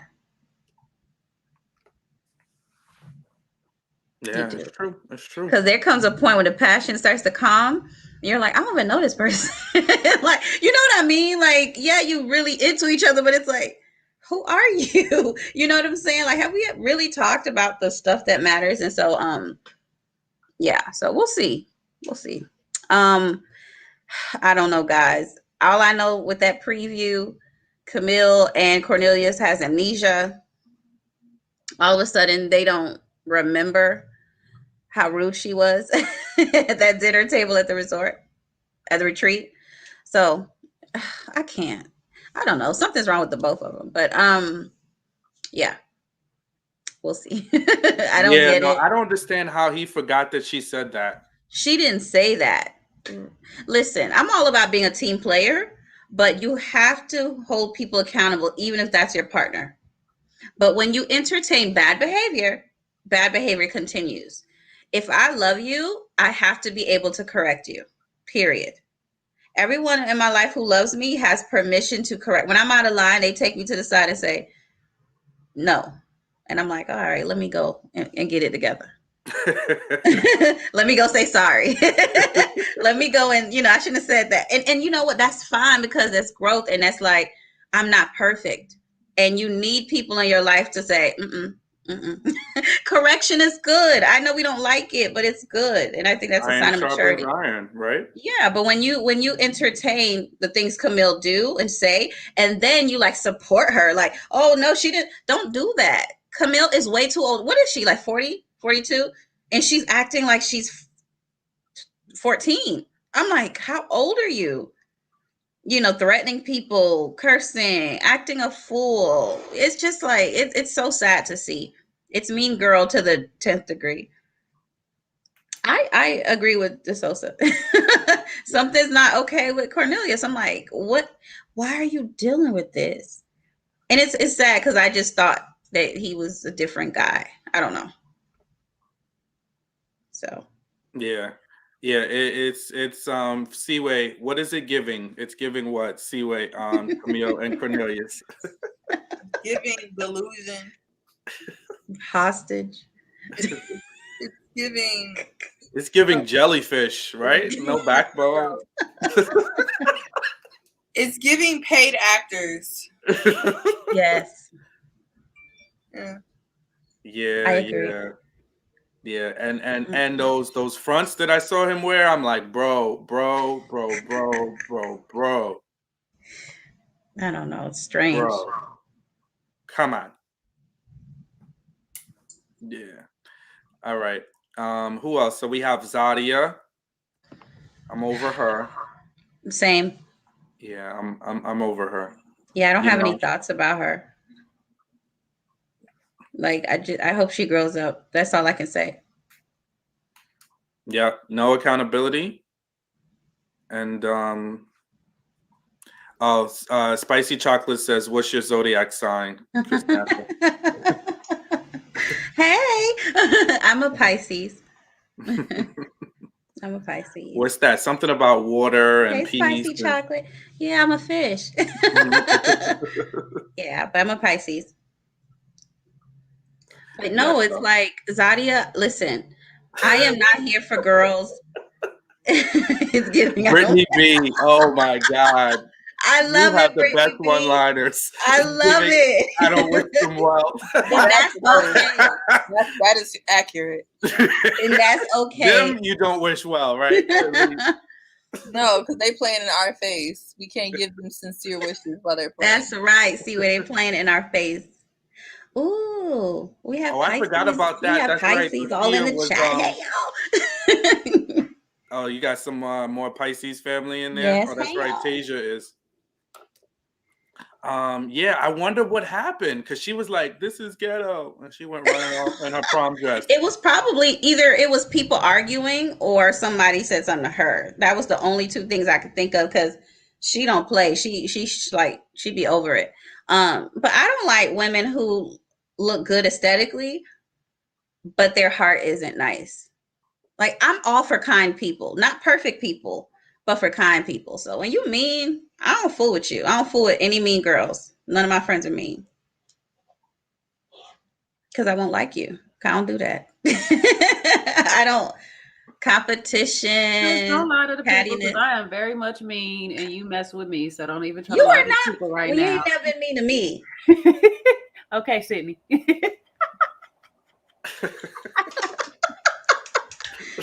You ain't. I love Jay and I love you some Seaway. And Sean, I love you too. So y'all are my people. But no, like Zadia, she's so beautiful, like, physically. And I'm like, your attitude sucks. You know what I'm saying? And it's just unfortunate because it's like, you're beautiful, but your attitude doesn't match. So, but she got to get that figured out. Get all that. I don't know. It's just not cool. So she has Camille. So she has her bestie. So I guess she's good. Yeah, they got the Brown Girl Squad. Yeah. Being mean and stuff. Yeah, so yeah, I'm not Trey Mack. Nope. If Cornelius blinks left twice, I don't care how many times he blinks. I'm not saving him. I'm treating him just like Shallow. He don't want to be saved. He don't want to be saved. The remix, the J. Cole remix. He don't want to be saved. I ain't saving him. You found her. You let her run every aspect of your life. Go for it, bro. Mm-mm. Oh, somebody asked, is Sydney a mean girl? No, we were saying Zadia is a mean girl. Yeah, definitely not. I don't think so. Sydney's been nice. Yeah, she's been nice. Zach didn't want to be saved either, but y'all had y'all capes on. No, What'd you say now? Oh, I called Chris. Yeah, we done come a long. We have come this far by faith. Okay, I'm gonna pull out a church hymnal on you. Is starting stuff too. No. I was Nobody was calling caping for that. Sydney only because she said it didn't happen to her just the same way. I can't call her naive. I can't call her naive, so I'm not about to disrespect her and call her No, I naive. get it. I know. I'm telling the Yeah. chat. That's the only reason Sydney's name was brought up in that moment. Yeah, people need to like relax. Just relax, everybody. Relax. I'm telling y'all. Oh, Tabitha Lewis, that's right. Bring out the organ.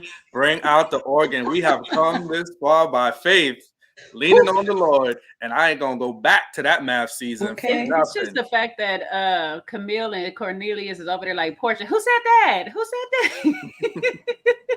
That in their Portia voice. Oh, Portia. Oh, yeah. Okay.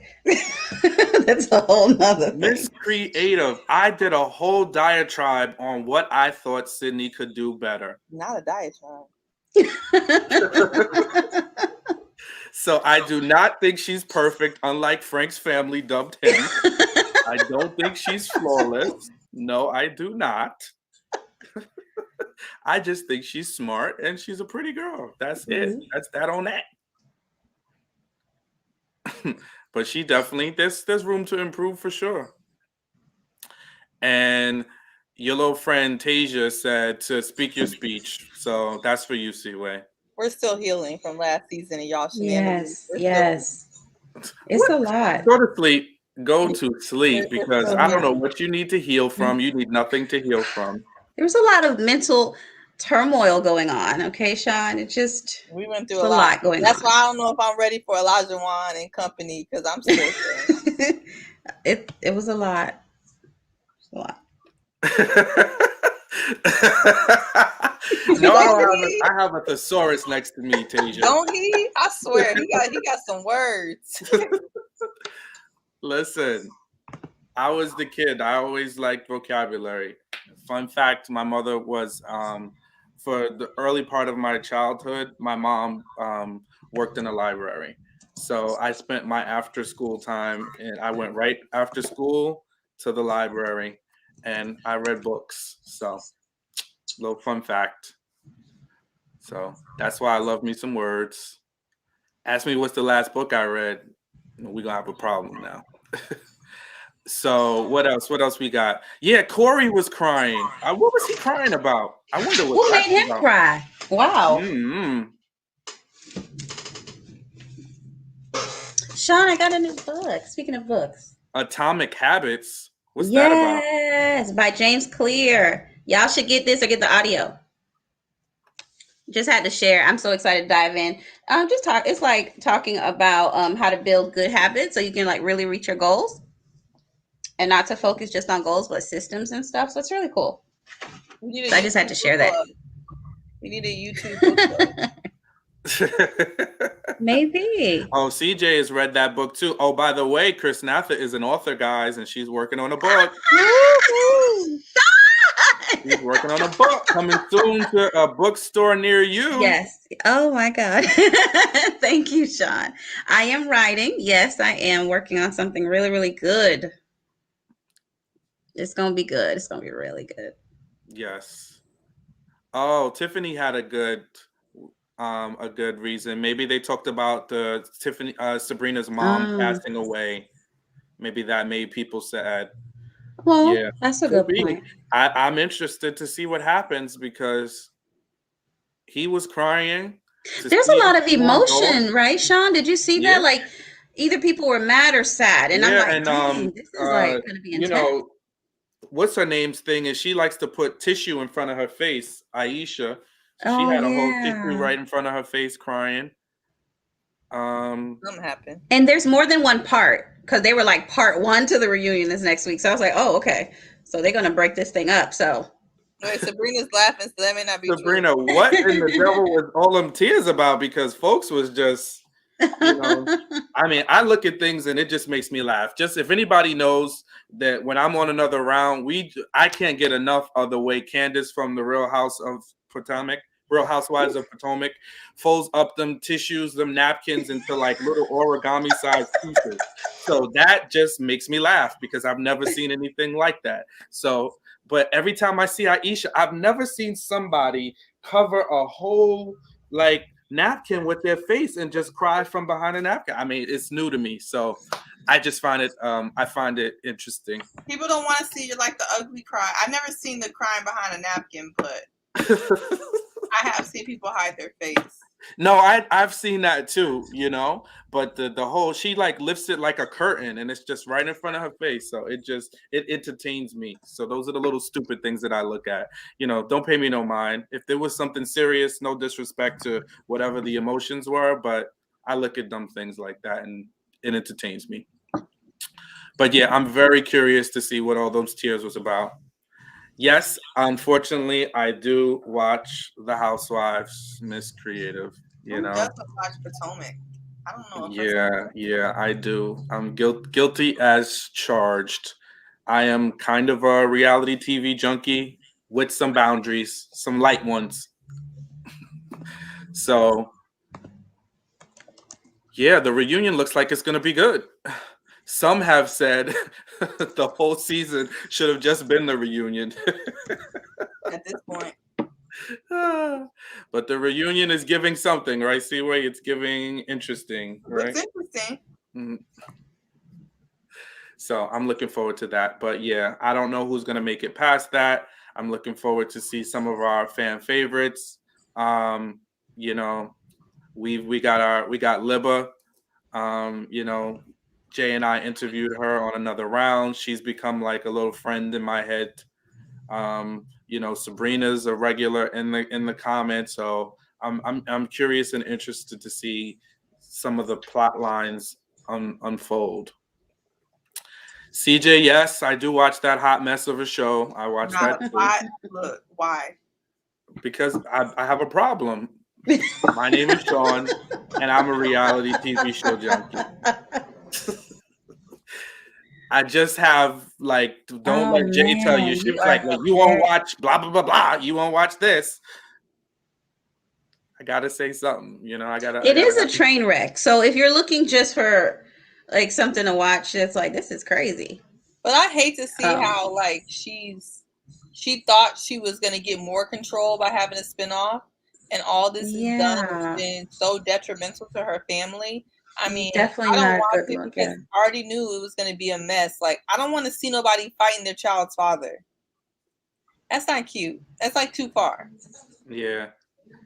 Yeah, it's a whole bunch of things and stories floating around. Some people saying that she lunged at Miss Gina. It's so many different versions of the story. So I guess we're just gonna have to see it all play out. But it's all still too much, right? Oh yeah, because this is like real life. Like outside of this show, like these are people in your life. So now there's like this tension now, you know, and it just should never get to that point. I think they got too many people involved in the show, like two sides of a family that don't normally mix. Like it's just a lot. But I guess it makes for good TV. Mm-hmm. But the problem is when we got to really live life after this, after the taping stops. So and it lasts forever in Bravo universe. Like it'll be forever. Mm-hmm. Yeah, I didn't watch. I probably watched the first like 10 or 15 minutes of the interview, and then I fell asleep. I mean, no disrespect to the interview. I just happened to have a long day. But yeah, I guess some people are saying that Walter wanted to be chased. Is kind of what they heard he was saying. He really liked Mumeen, I think, too. He mentioned her. I think he said he was blindsided. And this is just bits and pieces of what I've heard people say. He said he was blindsided. He was saying that he also wanted to get calls too and all that stuff. Oh, that was his response to Sabrina saying, oh, okay. To him not calling enough. It's like, oh, I work a lot and we're taping a lot and, you know, I want calls too or whatever. Something to that effect. But yeah. I was fast forwarding through it, to be honest, so I don't want to comment. Yeah, it's a lot of stuff, but it's a lot of the same stuff. Yeah. Okay. All right. Maybe I'll go check it out. So we can close the chapter on Ready to Love. And seems like everybody is going, now that I did my confessions, these are my confessions that I like reality TV shows. people are on to every reality show from Portia's show. Somebody Would said, you I ever watch do all of it. reality? "Do Would what do you mean do?" Would you guys ever be a part of a reality show? I wouldn't. I I'm can't. too honest. They wouldn't. They would say I'm not a good fit because I'd be like, I don't want to do this. I don't want to tape right now. I be trying to get my family on there all the time. They a mess. We'd be great. We Or I would be wouldn't. great. I would be one of those people you see, but you wouldn't know nothing about because I wouldn't share anything. So it's like, That's what's the where you point of would being get it. there? Because see, honesty, they love people that are blunt and speak out about it. Let's speak about situations, but you would be putting up them boundaries. Be like, nope, I'm not talking about it. If it's If one of y'all those don't know shows, anything about Chris Natha, she will divest from a conversation yes. like Well, we are. full stop. I'm done. Mm-hmm. I've said what I've said. I hear Mm-hmm. you, but I'm checking all the way I'm out. finished. It is finished, and I'll say nothing. Exactly. And That's that's her it. favorite scripture. It is finished. It's finished, and I'm finished. I'm like, you can keep talking, but I'm done. So we ain't got nothing else to You done say. moonwalk all the way out of the I'm conversation. done. That's true. That is true. Yeah, but the show, I mean, listen, Portia's show, I find it to be interesting. You know, these dynamics, you know, are pretty fun. You know, Jay, maybe we could talk about that on Monday. Which one? Portia, Mm. we could do a Oh yeah, mishmash. come on People, Sunday. So hmm? I said it comes on Sundays. Yeah, so we could do Monday, right? When we do our live. Don't get at me. Yeah, no. It's Y'all, they be fighting me. For real, Sabrina, you got to have tough skin. That's why I said me and my family would be good. But I'm not going to be on there for the drama. Like, if you're looking for a family to have drama, that's on you. Yeah. I'm not And yes, asleep. I'm eating. CJ, I'm sorry. Go ahead, Jay. No, it's Miss Creative was saying I was asleep. I'm like, nah, not sleep. I'm eating. Sorry. That's it. What's for dinner? Got homemade chili going on right now. So Nice. Ooh, I had some yesterday. Nice. Good. Much about food. I know, right? You're like, let me go. They Get some be and eat. cooking. She be in the background and the afterlives, chefing it up. Yeah. Sean's supposed to be fasting with me, so I don't know why he's talking about food. I ain't messing around with you because I'll be passed out in the house, me and Abby. Dead. Oh Dead on arrival. Abby over there using Sean as a chew toy. Exactly.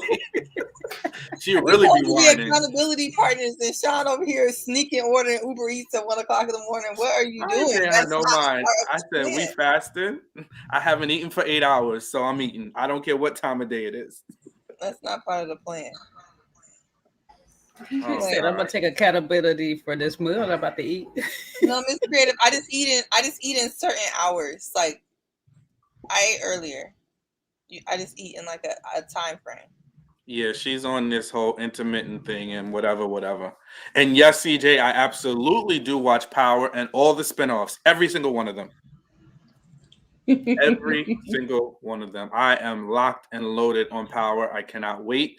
I think we have a new episode coming up Sunday, so I'm in there. I also watch The Family Chantel. Oh my God, it has to be my most favorite show, spinoff from 90 Day Fiance. I don't watch 90 Day Fiance anymore, but I do watch The Family Chantel. 90 Day Fiance fell off. It used to be like my favorite show. Yeah, I used to watch it. Yeah, I used to watch it more. But yeah, the Chantel, Family Chantel or whatever, that is something else. You hear me? Her family is really involved in like their children's relate. Like that is. I'm sorry. Whew, that's a lot. No, I could never put Abby on a water fast, Danny. Never. She wouldn't have it. Abby will not be playing with you. She'll be dragging her whole dish bowl all day long. Like, where is the food, sir? Yeah. So Mav. She'll call the police on you. You better feed her. Yeah, she'll call the ASPCA, PETA. She'll call them all. Whoever she gotta go. But yeah, no reality TV. I couldn't do it. sometimes when it was me, my wife, my ex-wife, and my stepkids, because they were teenagers. Oh my! Sometimes I say I wish there was a camera following us, because that was exciting and I could have monetized that. But now, no. Absolutely, this queen won't quit. I watch Family or Fiance. I have a review on Family or Fiance with Daryl. We did a review together. We actually were supposed to do something last year, but I got sick. So, but yeah, definitely. I watched that show too. I don't think I So would do it. I wouldn't do it. One, I don't think it would work with my career. But if I was in a different field, perhaps maybe. But I think you have to really think about what you want to get out of it. And like Sabrina said, you got to have thick skin. And I think people think they have thick skin. Like they're like, oh, I have thick skin or whatever. Until you have a whole bunch of people who don't know you commenting on your life, doing panels on your life, speaking on your life, reviews on your life. I just, really speaking about you like they know you. I think personally, it would have to be a really good reason for me to personally set myself up for that. I don't see why it would be worth it unless I either wanted to be famous or there's something I could gain from it. But for me personally, I wouldn't want all that attention. yeah, So that's 100%. I'm 100% with you. Because I post the way that I post, where I post like vague stuff or whatever, people speculate so much stuff. So I've kind of like built up that skin for a lot of it. So I would probably be like Sabrina, going through people's different lives and just laughing a lot of time. Like, y'all have no idea. Y'all just talking. Go ahead though, enjoy. If it makes good conversation, hit it. Yeah, I think you have the personality and the attitude to do it and not let anybody's opinions or thoughts really bother you. yeah, Jay probably could do it. I could tell you right now. I would be Yeah. She's firing such a back in free the comments. spirit in that way. So I think she could just do it. And when she gets tired, she'll be like, I'm done. That's it. Exactly, because I'll be ready to pop off as soon as they say something too long. Exactly. I'll be Yep. waiting. I'll be sitting over ready. Yes, I told you twice now. Sitting all ready. Like, I'm about to be petty as hell today. Yeah. But I see so many people, even YouTube vloggers, they talk about celebrities and people and reality TV people all day. The one moment somebody fires back, it's like the world is ending. I'm like, if you dish it, you got You to gotta be able take to it. take it. You gotta Like, be able to take it. whether you realize it or not, you are sitting up here on a public space making a public opinion. So it's like if you put yourself out there, you should be able to take whatever comes back. And I think now with panels and stuff like that, people forget that, like, no, people can see the things that you're saying, so they may want to respond as well. So you gotta be able You gotta be willing to take to it. deal Good with point. that. And that was a lesson, even on my little panel self on Little Black Book, I had to learn, you know? So it gives you a different perspective, because I've had a few conversations with some of the cast members, and, I doled out some, a healthy dose of some strong opinions.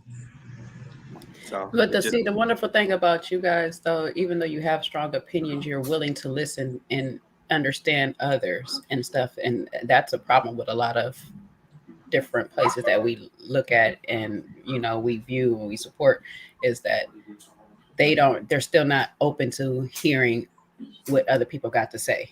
It's just what I said and that's it, or whatever. And if you don't agree with me, I'll just block you, or some craziness like that, like how KS be doing and stuff. And so that's why I appreciate y'all, because it's like you don't have to be right. Like, I'll say what I say, but it might not be right. It might not be PC. It may not be a lot of things, but I'll be willing to say, okay, I hear what you're saying. I got you. I might still stand on what I've double down on what I'm saying, but I'll at least listen to you and respect your opinion.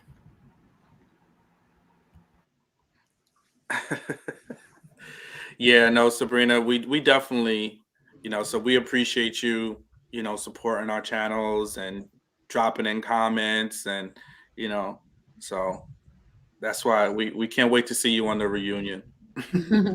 And the goal is never to be disrespectful. We're just trying to, just kind of break down what we see on TV. When people try to be disrespectful and break people down, then I think you're just being mean for the sake of being mean, because that's not necessary.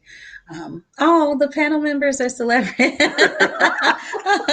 Are we? I think Corey's the only one that got spotted out of all of us recently. Because he's in Atlanta. I feel like Corey no got spotted. I think I'll be seen. And it was because of I'm his hanging voice. out in Houston. Yeah. It was because I don't go out, so nobody knows me. I would love to spot somebody in Chicago. Look, I know there's a lot of people here. So. Yeah, there's a couple of people around. That's why I be feeling safe to talk my ish. You know what I'm saying? Y'all see me in public and still wouldn't recognize me. Be like, I think that's her, but y'all are funny. So let's quickly migrate over to the maths couple, and then we'll do initial reactions, and then we'll head off, because I had been meaning yesterday to do a live, but like I told you, I fell asleep. I was tired between work and some running around that I had done yesterday, so I didn't get a chance to. So let's just do some initial reactions on the couples. I'm gonna put them on the screen. Sorry, I can't give you much initial reaction. I'm laughing already. After the first 20 minutes, and then I was like, I got to get ready for work. Oh, you started watching it. All right, JJ. I did, but I got through 20 minutes, so all I got through is the cat dad and stuff. And I was like, oh, he's like me. That's better than last season, but I got you because this is my show. Oh, thank you, Seaway. I'm here for you. You can just run the whole show from here. This is what got me on YouTube. This Maths is my show. Can everybody see? Yeah. I really. Well, who are we talking about first? Hold on. So let's go. Hold on. I want to X that out.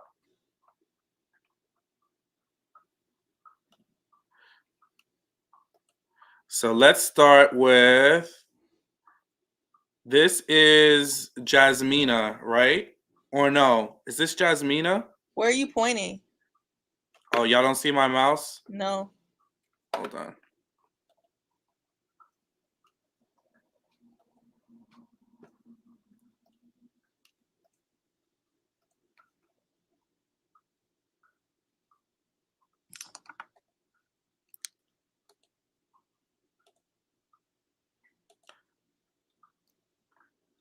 Okay. So this is Mike. And is this Jasmina here on the bottom? Can y'all see? Yeah, it is. Okay, so let's start with them. Okay, so with these two, I'll just kick it off with them. Well, let me just say that the theme for the season is trauma bonding, difficult family relationships. I don't know why Married at First Sight thinks that we need an additional theme for this season, but that's what it's giving in every couple. And I say that because these two, I think, will have a lot of understanding, because he lost both of his parents and his grandmother, which literally was so sad to hear. I just couldn't even handle it. And then she, her mother abandoned her as a child, and her dad ran off to Jamaica. And so she was adopted by her dad's former wife, which shout out to her for stepping up and raising his kids. That was beautiful to see. So I think they're going to have that type of understanding. I was concerned about the height difference, but maybe she will get over it, because she literally is like a supermodel, and he's not. He's a small man. So that kind of concerned me about the height difference. But if she likes it, I love it. But I would be concerned about that. He's giving Zach from last season, and like we said, we're still healing. And he's giving like emotionally, he's giving a mix between like Zach and Johnny with this like I'm nitpicky thing. I hope he gets over it, because she seems amazing. So I hope he doesn't try to nitpick her. It could work though, but I'm concerned more about him than her. He seems to be really guarded, with a lot of trauma in his background. What about Michael makes you think about Zach? He has okay.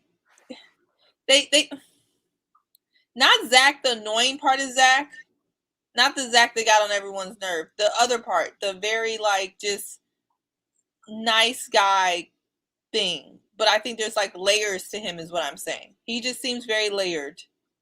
Okay.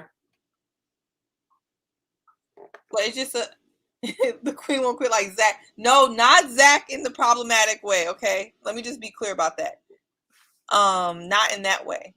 He just seems like how Zach came off in the beginning, minus the tears, that he had it, pretty much together. But he was very layered, and then we saw very quickly that he didn't. I'm concerned that Michael has a lot of layers that may not check out. Okay. That's why I said Zach and Johnny, like both of them together. Okay. Then we have Alyssa and what's his name? Mark? Did you have opinions, Chris? Oh, okay. Oh, my bad. I just I'm still learning the couples, and yeah, I'm still taking it all in. But I will say I got a little worried when he said he always looks for something wrong. So that might show up. So I'm sure as the season goes, we'll see. But don't mess up a good thing, sir.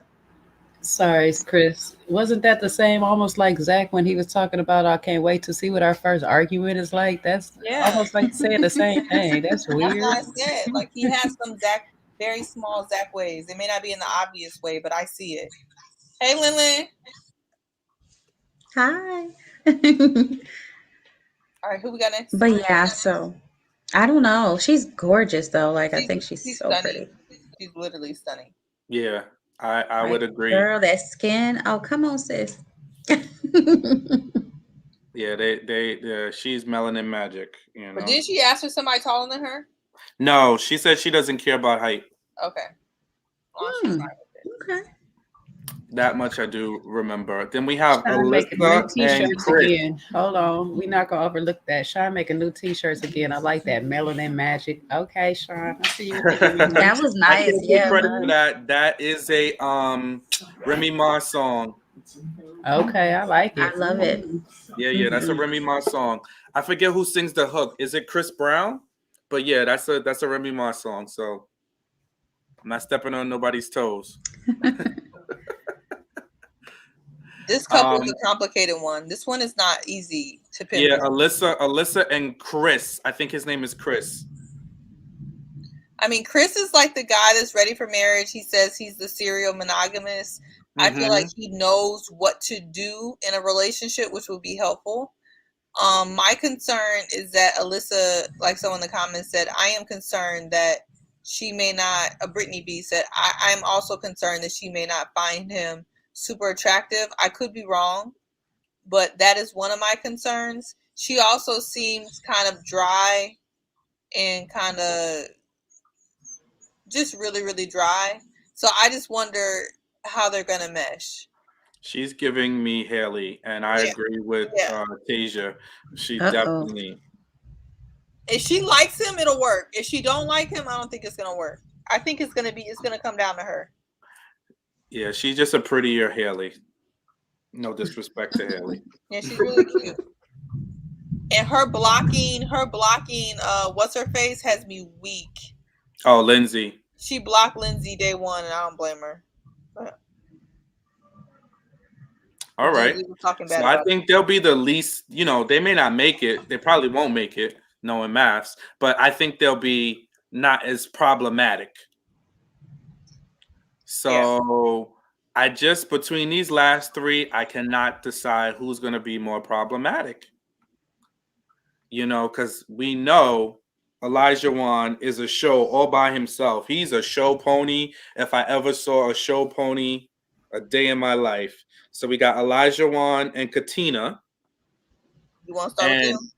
If y'all have not seen J Dub's review, I thought I was going to fall out of my chair because I was trying to say the same thing and he articulated it so much better. When he was describing Katina, he was like, she's very, she's a beautiful girl, but what was I talking to you, Jay or Seaway? I don't remember, but I said something's up with her wig. It just wasn't the best wig. She It was really too did. big. She fixed it later. In the old unfiltered now after party bullcrap. She looked absolutely breathtaking. I felt like with the faux locks, she almost looked like a different person. And unfortunately, sometimes we don't know what you look like on TV until it's too late. That's why, like all the housewives, the second season, they look like a different person. So hopefully, she didn't have that same thing all season for her sake, because I know she's gonna be mad about it if she had that same look all season. No, I think I saw a different preview. She has different things going on her. I don't want to make it all about her hair, but it did stand out to me, and I was laughing when J-Dub said, I forget the wording he used, but y'all go over there and check out his. It was his just review. a lot. It was just a lot of hair. I think he said it was heavy. It looked heavy. She's a thin girl, but unfortunately, that's not the worst of her problems. Okay, that's not. It's not. Not at all. It's still Jasmina for me. It's still the melanin magic maker for me. But she got bigger fish to fry because Elijah Wan forgot that he was supposed to be watching the strippers at the bachelorette party and not becoming a stripper at the bachelorette party. So that's not even the worst part either. If that would have been it, you got to really peep what these people are saying. This man said that he used to give different names and aliases so he can get away with stuff. What? Like, you don't. I hope she don't allow him to still have a Facebook account. Right? Like, you don't just stop doing things like that. Like, a person who creates aliases to get away with things will always create aliases to get away with stuff. Why are you on TV? He was giving Zach with the incoherent statements. Nothing was making any sense. He wants a modern woman, but he wants her to cook and clean. He wants this, he wants that. I'm like, you know what? I'm like, Maps, y'all tried it. Y'all put him on here because he's easy on the eyes. He looks great. Nice looking guy. But he's going to be a problem. Yeah, I would agree. I can't take him serious, he takes up a lot of attention in the room. Just to go back to Jasmina real quick. She said on the selection episode she wanted a taller man, but on the after show, the after party show with Keisha Knight Pulliam, she said she didn't care about height. So she backpedaled when she saw her husband, because I know for a fact she said, I'm glad someone said that. I'm really glad that it's out in the open. I know she said she wanted a tall man, and they gave her a man that was 5'7". Now, is he 5'7" or you're guesstimating? He could be 5'5". I was being kind. But look at them, because she's tall. Look at them standing next to each other. He has to be on something. He has to be standing on something. Because she is quite tall. So you think they put him on a box? They put him on a box. They put him on something. They put him on one of those little wooden boxes. I can't breathe. Okay.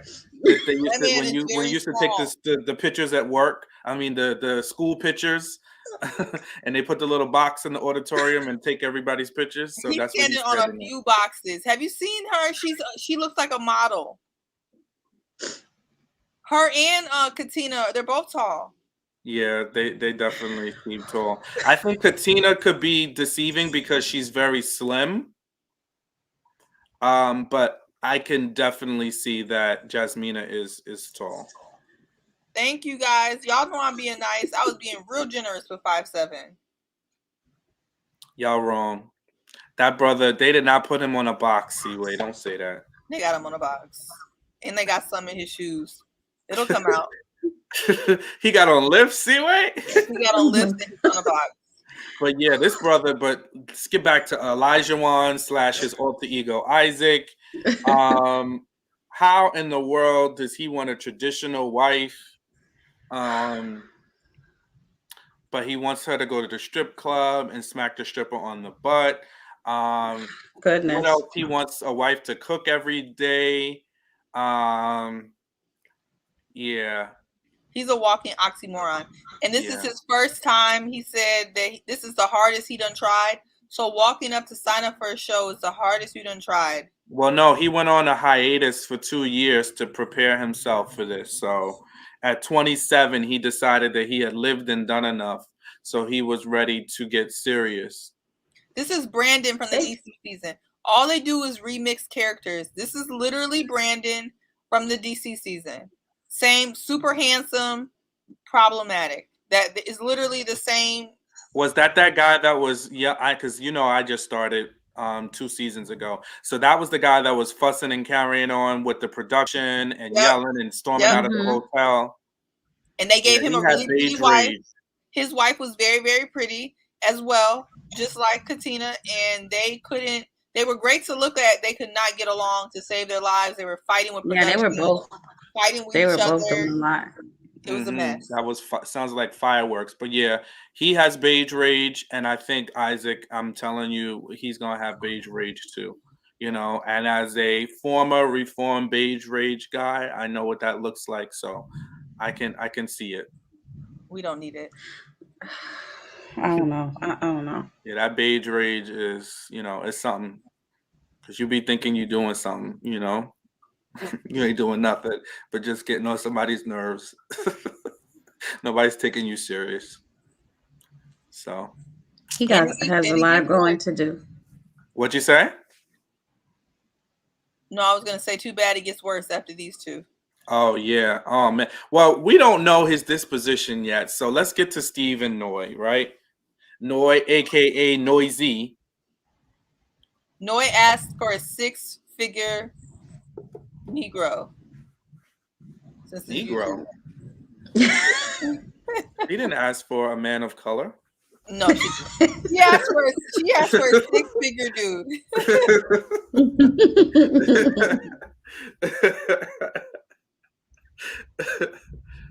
And which one is that exactly? His brother had to call him out like, bro, she's going to want you to have a job. Ah, okay. Mm-hmm. So, yeah, Noi is, Steve is the potential, he might be a light dust storm, but maybe he's a really good saver and he has like his savings stacked. So this is when we need Sydney's mama to come in and ask, bro, you got a savings? What this is the time for that. No, don't you better not, Chris, you better not say this is a good time. You said that it is a good inappropriate. But this is marriage. This is different, Jay. No. They just knowing each other. They brand new. Yeah, but it's marriage. Okay, Jay. Okay. He could surprise us. He does have earning potential. He does have a job because he was an IT, right, or an engineer or something. Because I'm thinking, I'm like, it's hard to get another job. Like based on what they said that he did, I was like, well, maybe. Listen, I don't know. Folks are walking off of jobs, and there is definitely the job market. There's tons of opportunities. There is an $1,000 sign-on bonus for you to go work at a gas station. So you can really negotiate your salary. There are jobs to be had. And especially in the professional setting, like if he is in IT, which I believe him to be in his background, or a sales engineer. It sounds like IT because I don't know what a sales engineer, what are you selling? So yeah. I don't know. I didn't understand what that, I guess I would need to know more about it. But anything, if he's a true engineer, like a trained engineer, money. That's money. Yes. Yeah, that's why I was like, what? Easy. Early, and the job market is always, they can get a job. So long as he doesn't pull a Michael, Sean, and be like, I work here and I work here. You don't got Who's no Michael? job. Remind me. I don't remember which season. Oh, you probably weren't watching that season. DC? Michael was married to DC. Yes, Mike. I forget his wife's name. I started in Atlanta with Paige and Chris. Oh, okay. Yeah, there was a Michael who was like, he kept saying he has a job, didn't have no pay stubs. It was just a mess. Oh my gosh, I just realized it's a whole trend. Every season somebody don't have a man. Yeah, I love our subscribers. Y'all put he's selling technology, he's in tech sales. Thank you, that's Taylor. Good too, right? Sales is good. I don't know what type of job that is. I don't know what that is. Oh, what's up, Michelle? Long time no see. Michelle, Happy New Year. So they usually sell technology to school districts and Oh, corporations. They have an extension. Oh yeah, no, he can get a okay. job. Well, he Oh should be yeah, able come to get a on. job. My What's only thing Lindman is, saying? I believe he has earning potential. My issue is his judgment. I'm not sure why you don't have a job and you think it's a good idea to go seek a wife. That's just showing I bad agree. judgment. Even if he can get another job, I just wonder what other poor judgment skills he's going to be exhibiting. So that is, even his family was like, I don't think this is good. You don't have a job or a house and you're living out your car. I agree. But he Like said he how do travels up you and down the expect East Coast. but So and that's cool, but just stay single right now cuz like how do you expect a wife to receive that? Is she wrong if she start looking at you sideways? No, cuz the first thing I would think is why the hell would they do this to me? I'm like, is it too early cuz I'm ready to like get out of this. Like you're not don't yeah, you're not going to set me up. No. But then I'd never be on the show anyways. Chris Natha is upset about that. That jobless situation. She's like, we will No. not in 2022. We won't be doing that. No, you gotta work. You want me to pop out these babies? Who gonna take care of me and rub my fat ankles? Like, I can't be stressing about running back to the office. You need to work. That Okay, my rant's over. Go off, sis. Go off. Seaway, Yeah. what's it giving? What's Noy and Steve giving? confusion Oh man, it's going. and, Oh man, anticipation. I'm interested to see what happens. She Jay, may what you not be think? mad that he ain't got no job. What you think? You're a little. Sometimes you go off the beaten path. What you think about the husband that got laid off from his high paying job, and he's just been traveling the East Coast in his car? How long has he been traveling the East Coast in his car? And how old are we? Because are we doing a college? We just on like we on vocational At the big program or age of whatever from college. 39, Jay. You know what I'm At the, saying? Like, what's He's happening? 39. Are you sure, Seaway? he's Don't 39. Wow. Yeah, that's. don't get me wrong. I could get how he got depressed or something, maybe from getting laid off from this job or whatever. I don't really know the details of it, but it just how long has he been doing this? And how long does he continue to plan on doing this? Because like Chris said, we about to get married now, so what you gonna do? How you gonna be trying to start some family? How you gonna eat? What kind of car do you have anyway to be traveling around like this? Like, what are you traveling around in? I saw a RAV4. Really? Mm-hmm. Mm, They With tried like it. with like a little mm. kayak or canoe on the top. I mean, that's what I saw. I don't know if that was a promo shot, but So, okay, I mean, he's definitely living off of his savings, and I'm assuming he got some type of investment going on. But like I say, how long does he plan to keep this lifestyle going? Like, I get you taking you a nice vacation that you probably didn't have while you was working and all this stuff like that, but I don't know how much savings he got. And see, I'm like I said, I'm against Chris on this. Mama need to step in and ask him about his savings right about now. Okay. okay. I could understand the concern. Like, what? No money? Yeah. We need to figure out how far this savings is gonna take him. I guess it's not taking him too far. He just staying on the East Coast. He ain't even go overseas with it. Like, I don't know. yeah. And then she has this alter ego noisy that she pops these wigs on. So she's gonna be turning up. She said the alter ego name. What's the alter ego's name? Noisy. Because her name is Noi, Noi, and her alter ego is Noisy. Oh, So she be okay. popping on wigs and turning up. All right, Oh my Sasha gosh. Fierce. I got you. Yep. And she has there's some trauma with her too. She grew up, right? Seaway, if anybody, it was Chris, she grew up, they struggled. And I They were think refugees. They were with her refugees. family, refugees, right? Yeah. Yeah, from So Laos. there's some trauma and struggle there, but they made a way. Her parents, I believe, are still together. So yeah, some Okay. trauma there. All right, enough of them. I don't think they're gonna make it. Because again, clearly she asked for somebody making 6 figures currently, stable, and we can't see, that right now for him. And last, Lindsay and Mark the Shark. I think they're the best matched couple.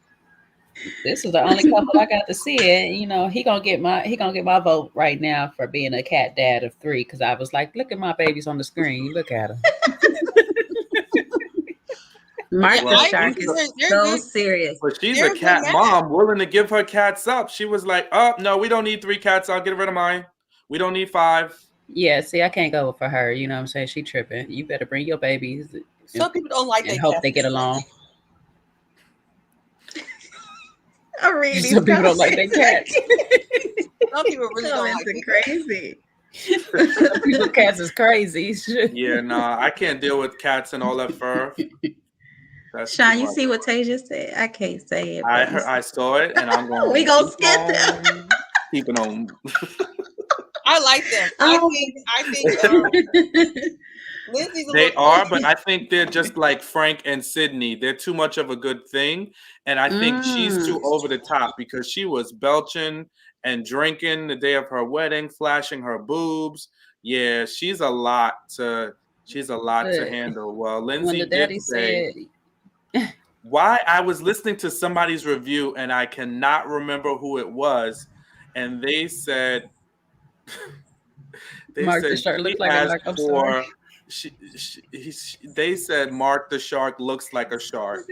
Teeth with those teeth and eyes. I was like, what? I was like, these people in these reviews are horrible. Mark seems like a real good time guy, a lot of fun, This guy was setting his schedule ahead of time, getting up at 5 a.m. so he can work out and come home and have time for his family. But Mark also said he's willing to be a house husband. Did y'all hear that now? He was very willing. He was like, I'll cook and put the house in order. You can make more money than me. He was eager to be at home. Yeah. Whose mama was like, why can't you? Somebody's mother gave them the Ryan conversation. Like, why can't you just meet somebody like a normal person? Was that Mark's mother? Somebody's mother was not. Or was it? It wasn't Mark's mom. Alyssa and Chris. Was it Chris's? Somebody's mother was rude to them on the phone. I can't remember. This is a couple to watch, I tell you. Yeah, they're gonna be entertainment because Lindsay already got blocked by Alyssa at the bachelorette party. They didn't even start officially filming yet, and they already don't like each other. Well, Alyssa doesn't. The dad already said that Lindsay was too hot to handle, so he told the dad her. trying to pawn her off real quick. He like he was like, "Good luck and God bless." The dad was so cool. The dad was like, she was like, "I wish mom was here." He was like, "It's her loss, and it's not about you. It's about her." It's like, that's right, Dad. Support your daughter.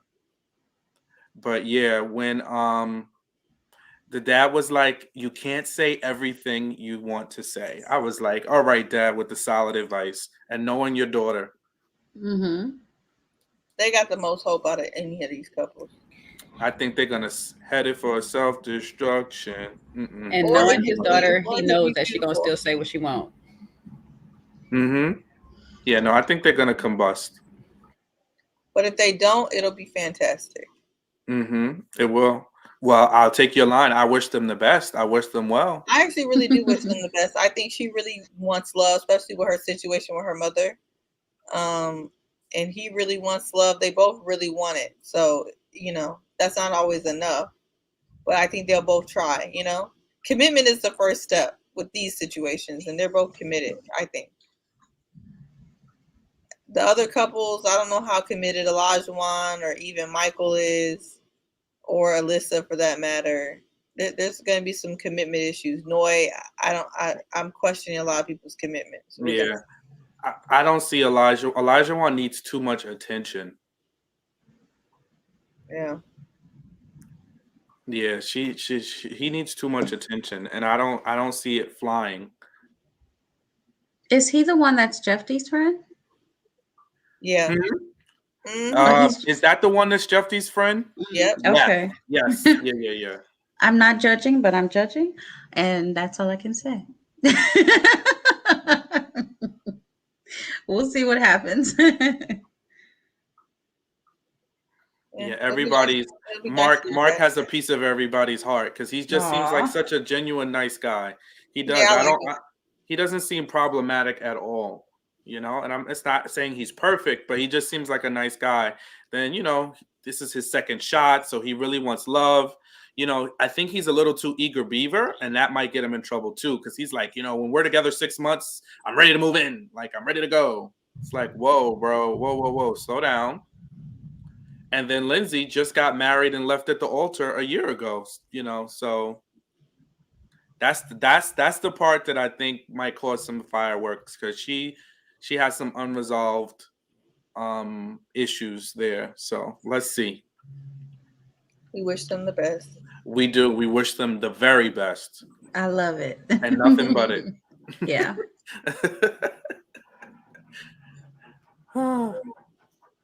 Any other thoughts on maths? I think we I think we have covered them. It's gonna be interesting. I still think it's gonna be 0 for 4.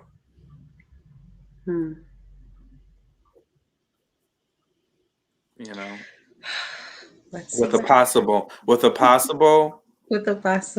Lindsay and Mark, maybe. Another round at maths. Oh yeah, that's right, Tasia. You reminded me. Yeah, she was all over his vows. See, wait, that for me was a sign. You know what I mean? It's somebody that can't. If you constantly stepping, it's just like the dance, right? When we saw like the different couples and how they dance together, and like if you don't just like fall back or you don't want to dance, that to me is a sign that your choreography is going to be off. If this man is telling his vows and you can't stop bumping your gums enough to just listen to the brother's vows, yeah. She has boundary issues, but he looks like he likes that though. You know, like some men like crazy. Some of y'all like crazy. Maybe it's Nobody cute at the really beginning. likes it. I think sometimes we don't know any better, and then we like it until we don't. And I think he'll be cool with it because even that day he was like, "Ooh, she's a lot." When she was laying all across the bench when they were taking pictures, yeah, I think he's like, "Whoa, like that's like we like a little spice, but not like we can't get a word in edgewise." Yeah, it's true. She looked like she has a boundary issue. You can see that on the after party. She didn't know what not to say. She was running. She was saying everything that came in her head. Literally everything. So I think she is a more mature version of Virginia. That's what a lot of people have been saying. She's like a Virginia. She'll get it together if she wants to be Annoyed with. That's just what it comes down to. You want to be married, you get it together. If you don't, you won't. Yeah. It's true. It's true. If you're going to be able to take the feedback, work on the things that you need to work on and give that same feedback to your partner and for the things that you think they need, like that's how you can do the work because nobody is walking into this situation. Oh, I got everything together. I'm good. You need to work on it. No, y'all both are going to need to work and adapt to each other. So, yep. But yeah, Jasmina did tell her about herself, CJ. Jasmina don't pull any punches. So they're good. I think the way the cast interacts with each other is really going to be interesting this season. They don't seem like they're on that lovey-dovey, everyone's friends, hold hands in the rainbows type mess that they're on from last season. It seems like people are going to be hopefully more focused on their relationships than they are friendships because they came on here to be married, not to make besties. So Celery, I think more mature in the fact where Virginia was wanting to sleep on her best friend's couch that are dudes, and stay over the night. Whereas I don't see Lindsay doing that. She'll be like, no, I'm just gonna get wasted at home. You know, we're gonna do this together. You know, versus try to sleep on somebody's couch. So, and I think maybe a little bit more experienced than Virginia, because I feel like Virginia was a little naive when it came to her idea of marriage. Just in general, see how she was bumping in Ryan and Clara's situation. She kind of just don't And know. still bumping in other people's, it's just bumping all the way through, bumping in Haley and Jacob's nonsense. You know, she's always sticking her business in, like, oh, I have something to say. Nobody asked, nobody cares. No one cares what you have to say because it has no value. Worry about you and Eric with a K and what's going on, right? You don't Like, want to talk to that man. and your dusty dogs. Like, go away. I'm so sick of her. Season 12, the gift that keeps on We can giving. tell. Yeah, I'm not a fan at all. We can tell. I mean, I can agree that she had some interesting points to share, but outside of that, keep your opinions to yourself. Focus on you. What are you doing? I mean, she did call Ryan out, and she was mighty accurate. But I just feel like no, I didn't need to hear that from her though. I definitely didn't. I'm done. I was low key kind of happy somebody said it, but I Of wish course, because you don't I'm not a fan recreated of Bree. Ryan. See, you late to the live recreated Bree because I said that word is banned from my channel. Not the Eric with a K is what sends me. You late to the party. What's up, Bree? How are you? Thanks for showing up. But yeah, no, I am completely done with Virginia.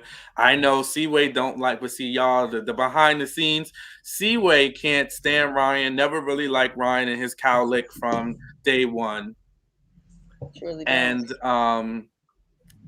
so she was just looking and hoping and wishing for anybody to call that brother out.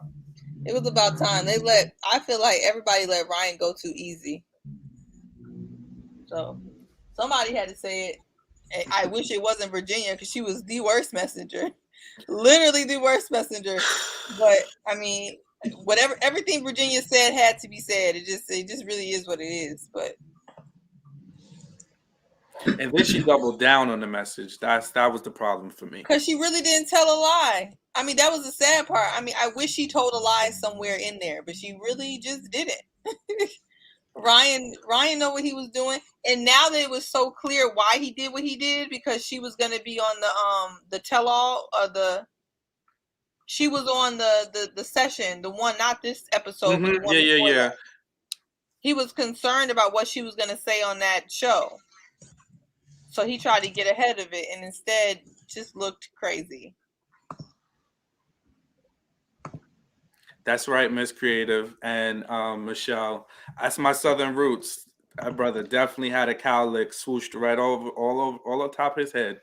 He thought he did that, asking the expert for a white woman. He got that. He either got that wax, the Murray's grease, the perm and the swoop, and swooshed that. I mean, he just platted that stuff right on top his head. I'm like, bro. And then he had the little handlebar mustache. I'm like, bro, you look like a caricature. Cut it out. That's what he wanted to look like. He was trying to blend in. He didn't want y'all to see him. All right, we're gonna move on from Ryan because please move on because I got time for him. Because Seaway's about to go down a whole path. I feel it. So yes, I digressed. I got annoyed with Virginia, so I ranted. So yeah, I think we're in for a really good season. Handlebar mustache. I'm sorry. Oh, you didn't hear me say that? No, I didn't. I did. I said that. That's why. Oh gosh. So listen. Any final thoughts on Ready to Love before we close out tonight? Oh, definitely not. No, we're done. Yeah. In the words of Seaway, I wish them the best. That's it. I wish them all well. And we're going to be watching the reunion. Definitely.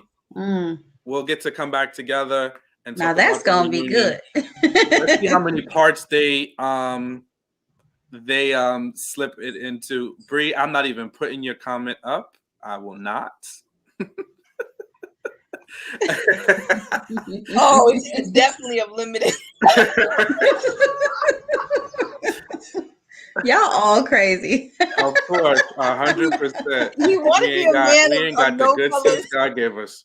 Oh, see, wait. Oh my God, my Be a tummy man of hurts. no You already got colors, me no laughing so red. hard. So we're gonna check out the reunion. We wish everyone well for sure. And listen, I hope everybody, if you didn't catch it earlier, everybody got a grade because the goal of this episode was making sure we graded the assignments. Some people got A's, some got B's. You know, y'all helped me see that we had to get Walter from an F to a D plus, so we got him up to a D plus. So that was the lowest grade that went out. I didn't grade on a curve. Some folks did. Let's see how it works. Hopefully, we can take note and do the opposite of what most of those couples did, so we can get a better grade on the next assignment that we have in love. But I appreciate you all tonight. I thank you, all the commenters. I thank you for all my panelists. I appreciate y'all. And let's just keep growing this unfiltered family on our journey to 1,000 and beyond. So I appreciate you all. We're a little over 645 the last time I checked earlier today. So I appreciate you all. Please like, share, subscribe, share this content. Want to keep giving you good content. But I will turn it over to Chris for any final thoughts and to let us know about anything that you have going on. Sounds great. I had an amazing time. Feels good to be back on the panel. So I had a great time. My final thoughts are, and this is just for all of us listening, be true to who you are. Be clear about what you need so that you can make sure that you connect with a potential partner who would be a good fit for you based on who you are and who you're becoming. That is important. And Sabrina definitely taught us and reminded us that we don't have to accept anything that is less than the best. So that was an awesome lesson as well. For all the couples who left together during the finale, I hope that they do well. And if not, then I hope they can release each other, not hold on too long, so that everybody can go on and really find their true match and have a long, loving life. So those are my thoughts. Please follow me at Chris Natha on Instagram and Chris Natha TV on YouTube, and I'll be sharing a lot more cool stuff coming up. And like Sean stated, I have a book coming out, so we'll be delving into the topics on my YouTube page. Thank you guys for posting it in the chat. So those are my thoughts. Thank you, Sean, for having me tonight. Appreciate you, Chris, and please support Chris Natha.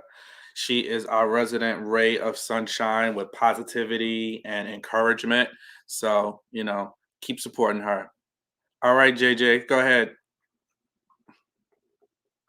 Listen, Chris just dropped a whole bar and I'm not trying to break it, okay? She did that awesome. If I can have her repeat it one more time, I definitely will. So all y'all do is go ahead and double tap the rewind button so y'all can go back about 20 seconds and listen to all that, what she just said again.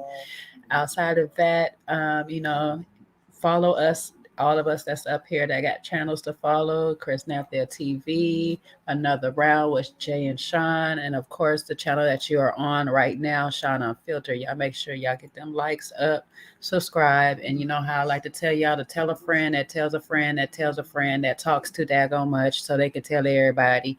Go tell that friend, okay? Find that one. Make sure they get told. Come follow us. Thank y'all and good night.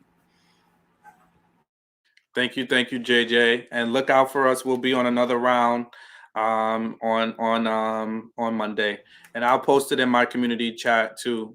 So thank you all for all those that subscribed and got me to 500 and beyond. Appreciate you. I got my community tab, and I'll be using that to promote things going on here and across all the other channels that I am supporting and involved in. So look out for us on Monday on another round, and like, share, and subscribe, please. Seaway, any final thoughts? I know you're not, you haven't dipped your toe yet into the YouTube world, but anything out there you want to talk about, promote? No, nothing to promote, but I had a blast with you guys, per usual. Chris, it was so great to see you up here. I was going to text you until you came up here, so I'm glad that you came up here. I'm excited to start reviewing maps on whatever channel we end up on for that weekend. So that's super exciting. I can't wait for the reunion. I don't do YouTube outside of this stuff, but if you want to catch up with me, my Instagram is Mrs. Dior22, MRSDIOR22 on Instagram, and I talk on there sometimes, but that's about it for me. But I appreciate you guys supporting Jay and Sean, Sean in particular today for his channel. We really appreciate the support, and I know they do. So, thanks. Appreciate you all. Chris Natha, Jay, Seaway. Oh man, we had a blast. And even J Dubs earlier. Thank you all for coming up here and representing. We took some twists and turns tonight. Not only did we hit Ready to Love, we talked Married at First Sight. We even dibbled and dabbled in other reality shows. So we had a good time, and I like that. That's what I like to do. I like to have a hodgepodge of conversations and talk about a variety of things. Y'all all understood the assignment. So A+ for everybody in the comment section and the panel. We understood the assignment, and it was to have a good time, to really look at these relationships, give our opinions, talk honestly, be open. We got an A+. So appreciate y'all all. Till next week. Love you. God bless. Stay healthy. Be safe. And I'll be seeing y'all all real soon. Thank you again for tuning in.